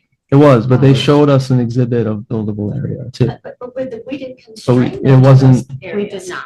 But Right. there, that We parcel didn't. also We didn't. was We did not not. covered in But wetland all they quite had the to do same It way. had, to it show wasn't, right, they had one area that was very high amount of wetlands, and they also told us that it was really, at the time, it was, staying within the family too. It was like an estate Oh, plan. well, I mean, I think that, look, if you have, I think you'd have to make, first of all, I think this is a natural, conventional subdivision rather than cluster. I think we can all agree with that.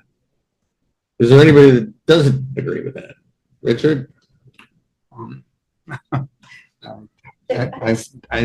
I think that we've done the right thing by asking them to consider it a subdivision according to the law, the subdivision laws. And they've come up with a way to do this without cluster zoning it, which I appreciate, because I think it's more in the character of the community. Yeah, So, it is. Yeah. I think they do, if you're asking me do I think they're doing the right thing, I do. Yeah, that's what I'm asking. I mean, I'm saying, is there anybody that doesn't? No, I don't think there is. I think Okay. I think we're all So looking at if- it that way. So it's not, so if that's the right thing that we're doing for this land, then you said there's like a give and take. I don't feel like we're doing them any favors By constraining the two. by constraining them. We're not doing them anything. I mean, by giving them a conventional conventional subdivision Yeah. treatment, because I think it's the natural thing for And they're this already land. hemmed in so many ways, And- to buffer around the wetlands. Yeah, I mean, do I care whether they, go in this corner or here, Well, there's already a Some house on will. that. One of the questions that was brought up was the file map has all the wetlands and the wetland buffers and everything on it. Mhm. So that is in itself creating a restrictive map. To your point, was it the building department would get a plat, and that plat has all of the wetlands, the wetland buffers, and all the areas identified on it that are areas that we can't work within. It wouldn't necessarily show that little building lot, like you said, but it does restrict us in that 20 acres to not say we want it here because the wetlands are there. Mhm. So the building department would essentially be able to see it I and say, understand that. that's fine. I do understand. You're saying we have an opportunity now to project what we think is appropriate development on these lands. And that we is should do it. authority we have. Right, Is okay. to help. This is a scenic road. This is very difficult property with all of the wetlands on it. I think we do have the opportunity. They've done all the work. Come here, like, I think we have that opportunity. I mean, it's a vote. We can decide I'm what gonna- guidance to give them. I'm going to Are you read concerned about this? Andrew the list. So the reason we're doing this is because this Yeah. property One meets second. these criteria that forces us to look at it as cluster zoning. It's a more than 50 acres, right? So it's 100 acres, almost 100 acres. There's more than 5, there's 5 lots or more, right?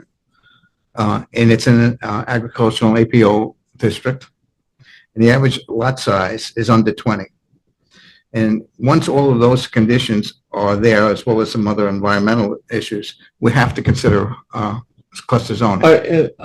Yeah, I agree. I agree with that, Richard, and I think we did look at it, discussed it intelligently, Right. thoughtfully, and we realized that, it This is a doesn't. better plan than. This is a better plan. This is the way this land should be treated. Right. And I just think that I think you're going to end up being, I think that the natural barriers of the land create the best.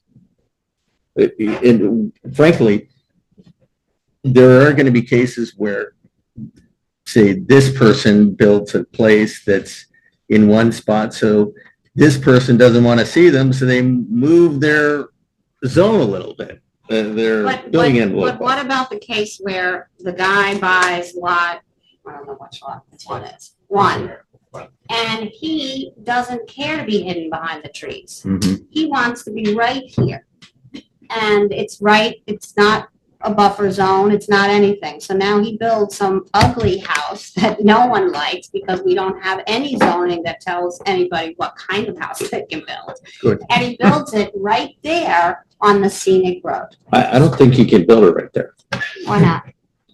He's got the He's got a setback. setback with a 100-foot setback. You can build it Yeah. right there. And then, but he's got to be setback next from that house as well. That's not a house, that's a little that's a little But I- knocked down. Whatever What I structure might that just is. add is the character of the road. You do have houses along the road already. It wouldn't be out of character, like it's the only house that showed up on the road. And if you pull the one with the neighboring lots. So if you just follow Woodstock Road to the Cox, so they actually have the house and Oh, I'm three familiar barns with it, yeah. on the road, historic. So it's been there for many, many years. But a lot of the roads, so as you go down Woodstock, many of the houses are physically either split by the road, so two houses down the road, the house is on one, the barn is on the other side. If you go to Petite Road, the houses are on either side of the road within 20 to 50 feet of the road. So it's almost part of the nature of the road to be close to the road. Not that we are. But we're having a discussion about Yeah. whether you should be constrained to that or not. And so that's why We're I'm having a bringing that up. discussion whether Do you have a point of view on it? building envelopes on this Yes, map. So initially it was very disconcerting to actually try to pick a single spot. No, I know. I know we've And never done that before. that's why on like parcel one, I made the box a little larger. So I originally tried to just do a very small section. But you need some opportunity for the design of the house, the layout, where whoever's buying it, where they want to face, because their view, they might like to look north versus south, and depending on the lay of the land. So I was almost thinking of, could I move that box around a bit? Well, in that one, I decided just to make it a little bit bigger. But on 5, where you have the major field in the way, you either have on the top or you have the buildable area all the way to the bottom. So I initially had 2 sites set up saying, okay, here's an alternate site 2 towards the south and then the site up north. But as we were going through, we were like, you have to pick one. If there was a choice to have like an alternate site, I would say, okay, here's the primary. And then if this one is not selected, then there's a secondary site. I believe Stanfordville actually uses it as a floating box. So within the approved setback area, you can have a certain designated size box that you can fit wherever in the approved areas. So Are maybe you I can ask suggesting this that in a we would different want to pick one of those? Or those 2 possibilities for that?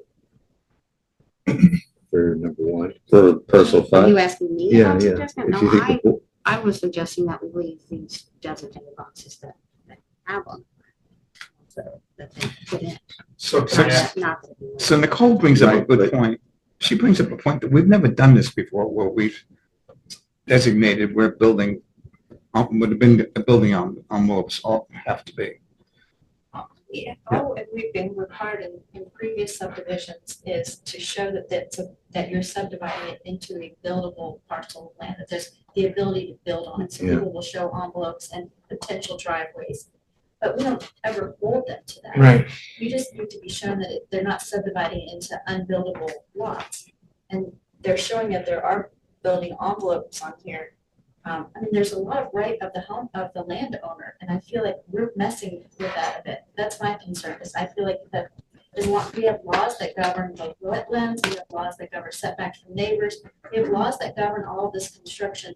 Let them work it out once they if somebody purchases the land, they're gonna have to go to the county for the septic, they're gonna have to go to the building inspector, they're gonna have to comply with all the existing laws. I agree with that. Even though we might technically have authority to do this, I think you've got a lot of care taken here and a lot of thoughtfulness. And I think the applicant has gone above and beyond and doing the right thing. And I think that they should have the latitude I agree. to, frankly, I actually trust the private sector more to pick the spots which are aesthetically pleasing and functionally better Then they don't.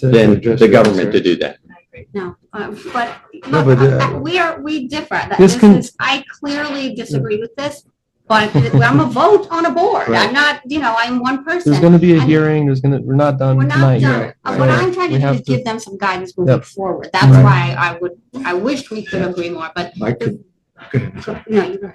the concern would be that someone looking at that one where there are two potential spots, if we say it's this one, they have a Mhm. potential buyer that says, yeah, I want to build my house right here. We said they can't, That, but both are okay. Both would be approvable. One, neither of them make the view less desirable. They're both legally acceptable. Why would we tell somebody where they can build a house if it's legal to build? Both are equally. because I think one is preferable over another versus use, or otherwise they wouldn't have Right. chosen one. I think there is one that is probably preferable, but I also look ahead to things. We have a lot of large parcels of land that are coming on in the next 2 years. We have Hitchcock, we have that, so I'm thinking about that. We're gonna have a lot of subdivisions to think about.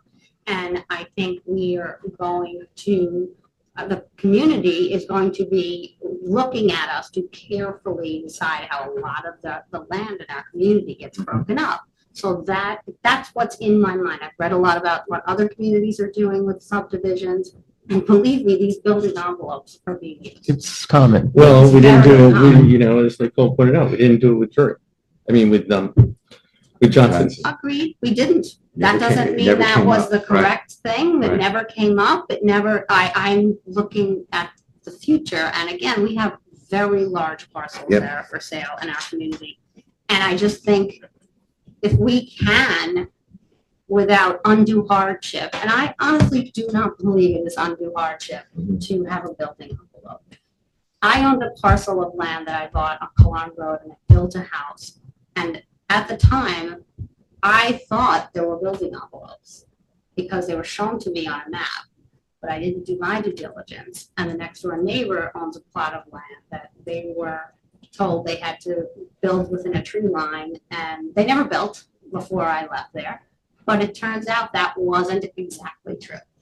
And I think it would have, as a homeowner, it can help you to know what your neighbor is able to do and where they're able to build. That's true. So there's pros and cons to all of this, but I'm thinking a lot about, number one, that Hitchcock property that's for sale. There may be And other there's a- projects that come in front of us where it does make sense to do that, but this is one person that owns this. This isn't a developer necessarily. I mean, they're not going to build these things themselves.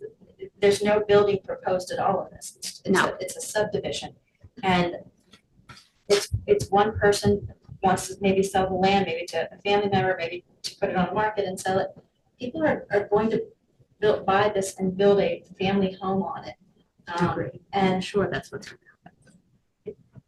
I just don't see this as a big development issue or a big development project. And it seems onerous to put restrictions on people for when the laws are already going to do that. All right, so I think Yeah. we could spend the whole night. This will be a continued conversation. There's other things to, I was just trying to come to some consensus because I did want to give them some guidance, but we're really not there. And there are other members of our board also, I'm sure, who can weigh in on this and we can talk about it. so I've relayed some of the substantive comments, the most important ones that they're going to respond to. We're not done tonight. Needs a public hearing and there's a seeker process and there's referrals that have to happen too, which I can talk about now.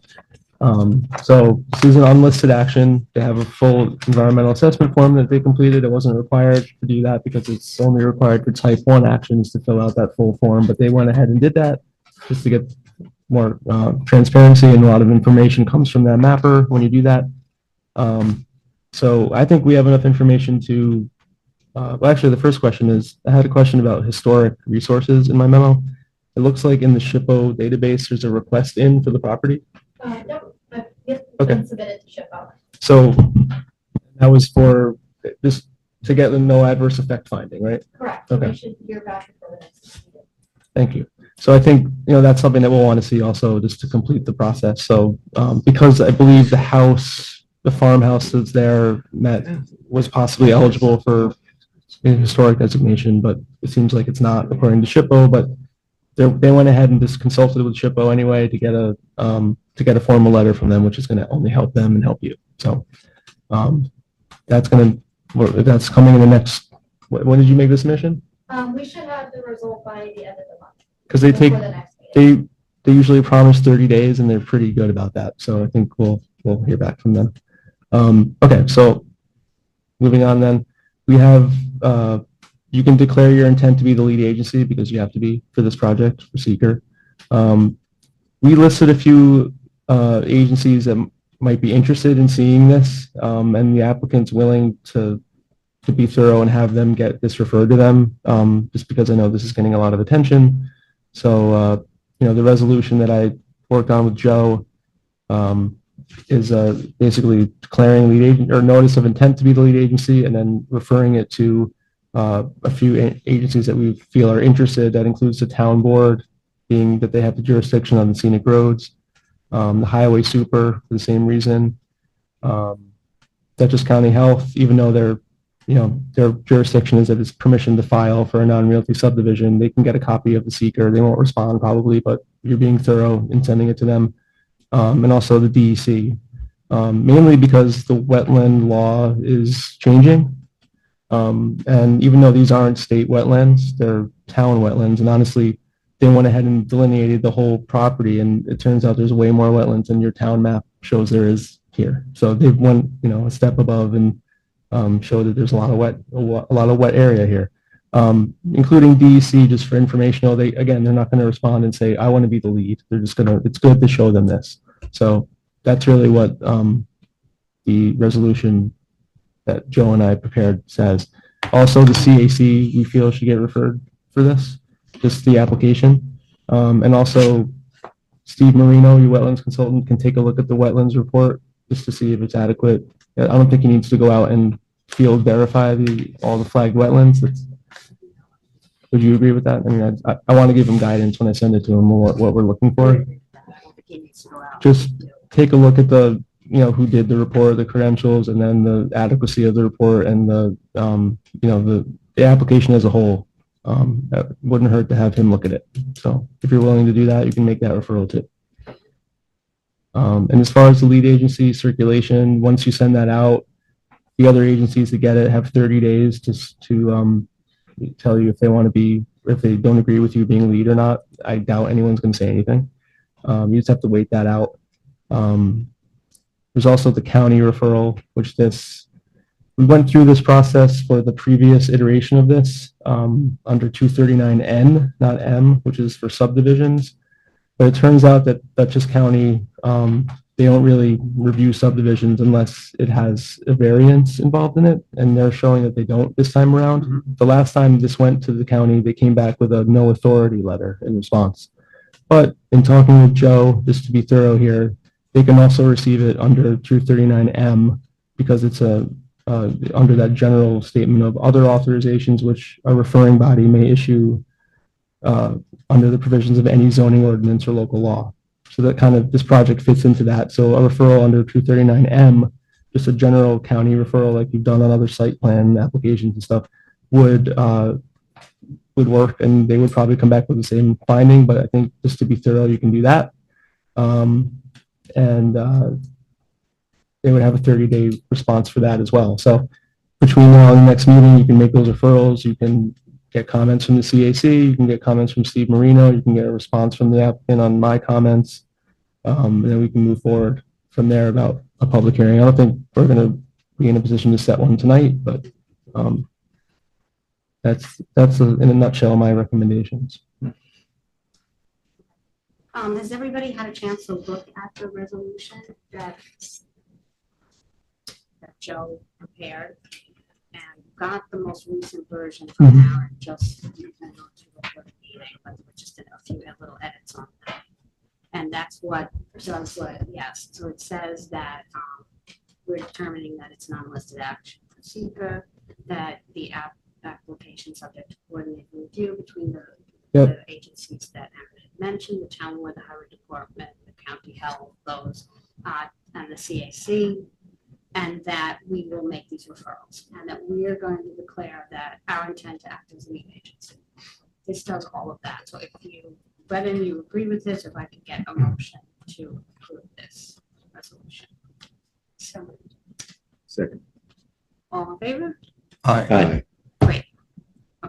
Yeah, I think that also included the county referral in it too, didn't it? Not say the county. It's in here. It's in Yeah, there. Yes, So that covers all of it. that covers all of it. And then what happens is you have to wait 30 days for the county, you have to wait 30 days for these other agencies to say if they want to be the lead, which again, I don't think is going to happen. And then at the next meeting, you can formally declare you're the lead agency after you've waited out that 30 days. Okay.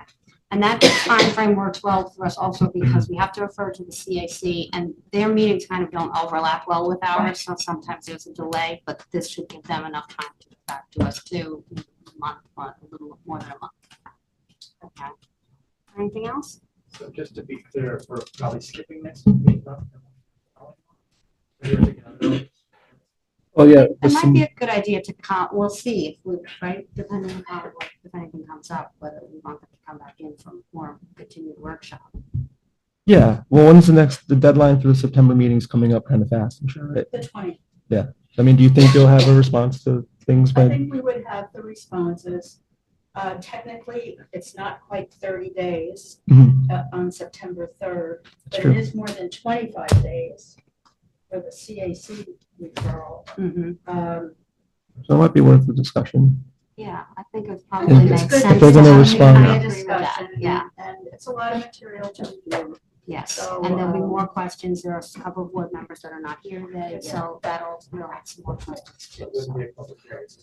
Exactly, just a continuation of this discussion. And then we could schedule a public hearing. There's a chance you could set a hearing maybe next month. October. Yeah. Yes, That we makes might be sense. ready to set something. That would be great. Okay. All right. Okay, keep Thank you very much. Thank you. Thank you. Today proposed Well, Yeah. It's very- It helps everyone to do Yeah, the this is best seriously, possible because we have to be careful in about plans. precedents. Thank you. That's what I'm worried about. This is worth more discussion. It's not Yeah, very- this is an interesting. discussion. I got That's a lot. I don't know how he makes money on subdivision, but considering what that costs. You don't have to do it on everything, but it is, it's more I read about it, the more I felt. Okay, you have another application. We do? Yeah, we do. One more? Was there one more? Yeah, it was a last minute addition to the agenda. Excuse me, Folks, we have one more meeting. we have one more application to discuss. Hi, this is a Savary pre-application, if you could come up, Mr. Savary?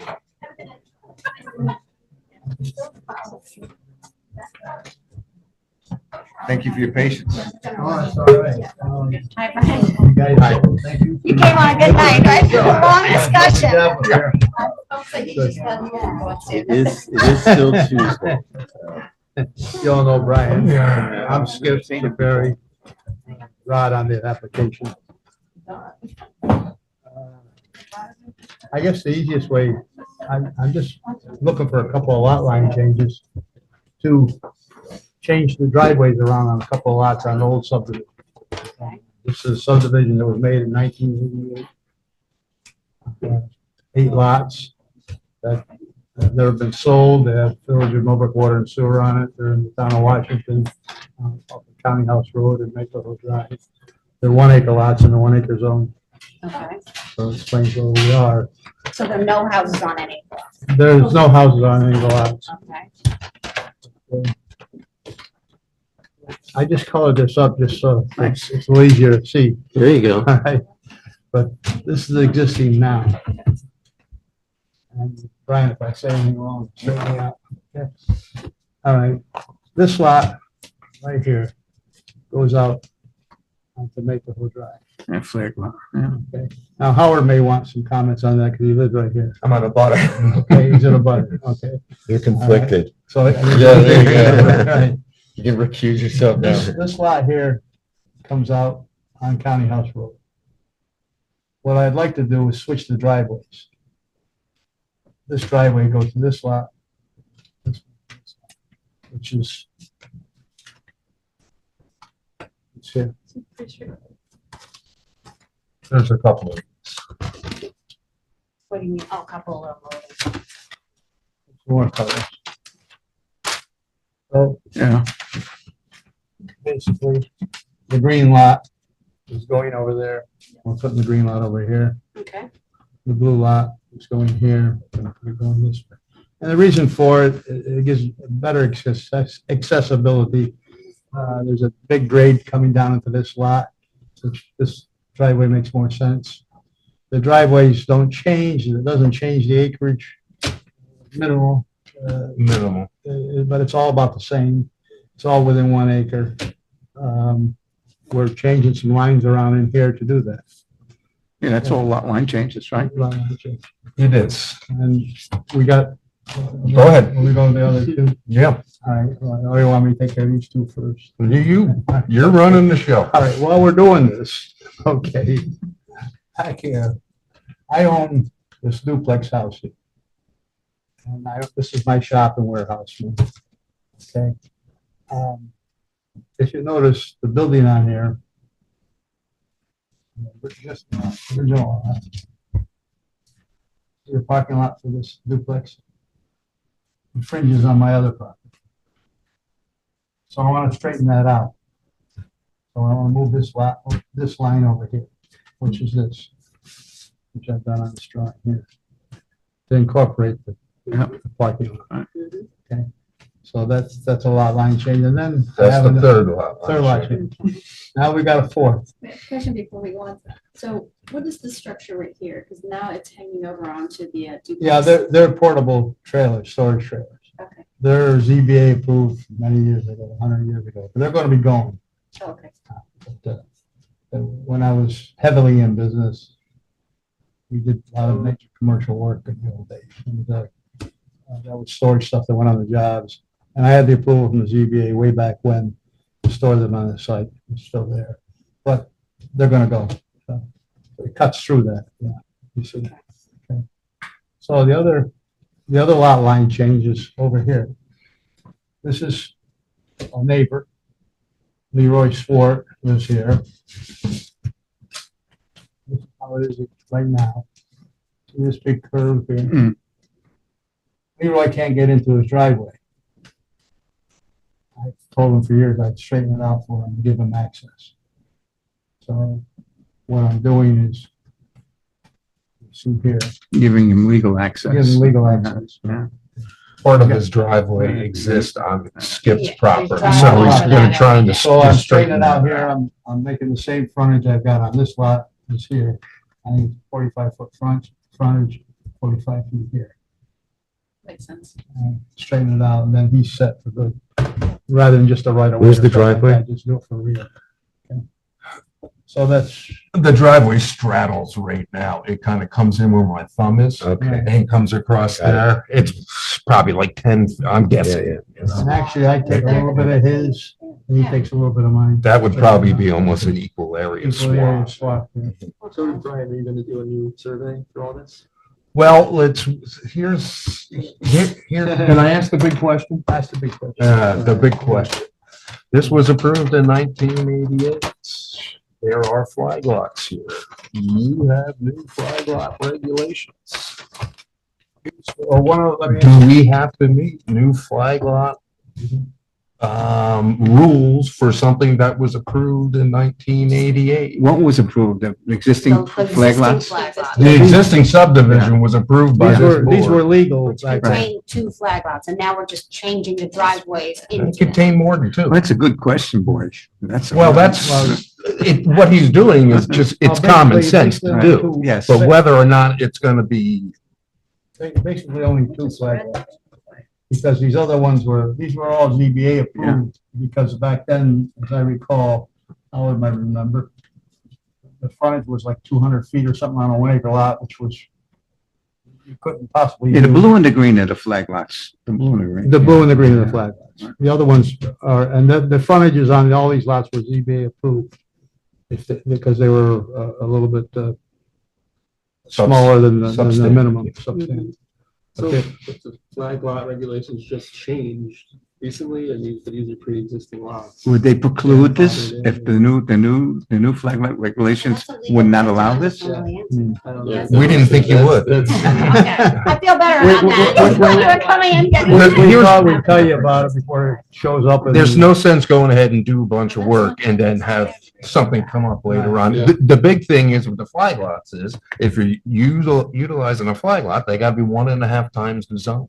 Right. He doesn't have, the That was land not the doesn't requirement exist. back Okay, then. I got it. And then 1 acre zone. 1 acre zone. It's 1 acre zone. See, that's like a little bit of a misnomer, that 1.5% thing, for 1 acre lots. So It what just do we doesn't do work. in a case where we have a legal question, but we don't have an application? And you don't have the Can't attorney here either. We don't have the attorneys out today. We get an attorney opinion. Yeah, but that has to be paid for. There you go. Yeah, right. That's the end of that one until we don't have an application pending, which is usually how we support our legal questions. So, it might be something that it's worthwhile to you have an attorney, to consult an attorney and ask what they think of I can do the that. code. We don't have that here. It is. It is. It's, makes I mean, it makes total sense. total sense. Love to be able to say, oh yeah, go. Yeah, right. In fact, I would say- It's just a flip flop. Brian, No. why are we having this discussion? When we Brian talk- knows how to do a lot line change in his sleep, is what I said. when we had the conversation the other day, I said, they're really not gonna give us any guidance because we're asking legal questions. Right. But we had to start somewhere. Yeah, Right. That's true, Yeah. that's true. So go consult your attorney. I'm sure that attorney will consult the town attorney, Yeah, I'll get both of you together. get Yeah, them that might be together, a and way then to- they'll tell and us what to do, and you come with a map, and then we'll take care of it. And if the attorney can support a position for us to be able to do that, I Yeah, would think right. that that's something that. you Because the know, gist you're of not it is gonna really get just common items. sense things that's going on. Exactly. Right. A lot of the language is we're not to make something that's non-conforming more non-conforming. But this isn't making it more non-conforming. No. No, it's not. It's just kind of keeping it as existing. It's just changing the. It's doing something that's Yeah, logical. that's a good- Changing the shape of its non-conformance. So that's how most things read, not necessarily lot lines, but It's a good, very either good. way. As long as you're not doing something. Yeah. that's more Increasing the non-conforming. non-conformity, and it's a pre-existing non-conforming lot. Right. According to the, I don't know what the new flag lot stuff I'm not says. experienced. Well, it's that 1.5 area thing. Well, that's the one thing, and the other thing is the flagpole can't be used to calculate Can't acreage. calculate the acreage. See, in the old days, you could calculate. The pole part, now, in the old days, In the old days, Right, it this was. was. in the old days it totally legal back was. then. So there's there's a couple Yeah. different nuances in there that, I think we gotta get.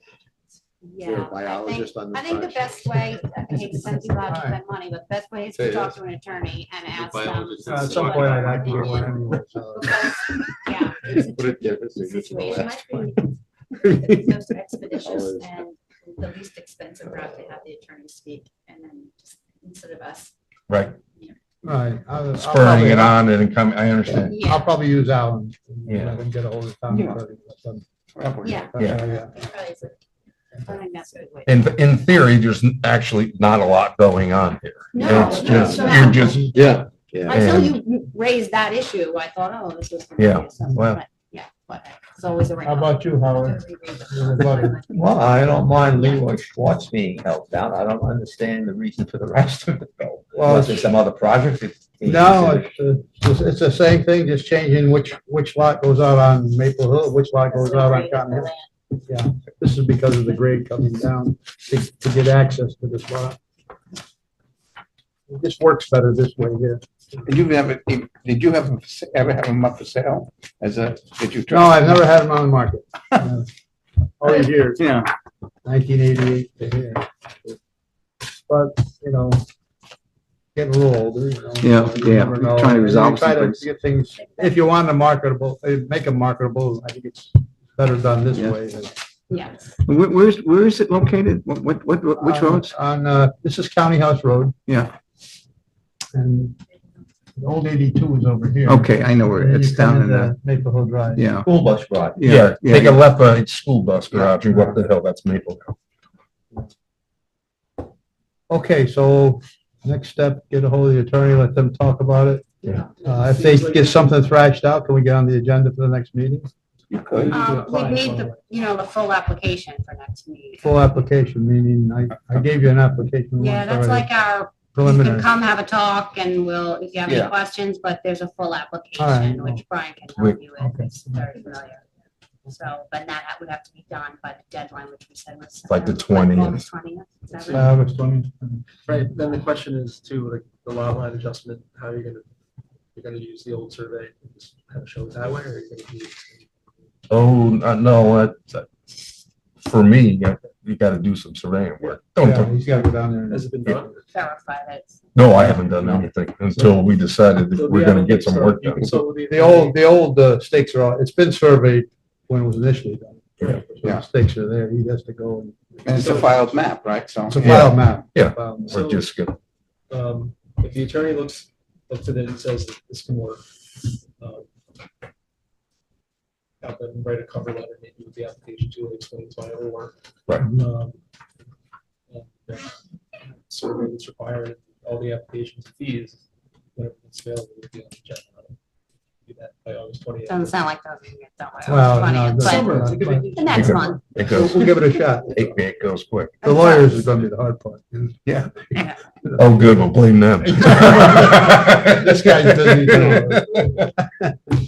Okay. Well, if we don't come, on September. Thank you for your time. Thank you. Have a good Thank night. you. Sorry you had to wait so long. It's all right. No Those things problem. happen. I have. Okay. Aaron didn't need a copy. I don't need one. Tell him to do that, 'cause it's just 2 hours. But we need to have a motion to, close the meeting. Motion to close the meeting? Motion to close the meeting? Such a happy day. Excuse me. Motion to close the meeting? All in favor? Aye. Aye. Thank you, Rich. You're welcome. Well done. I would have still been here tomorrow morning. No one closed.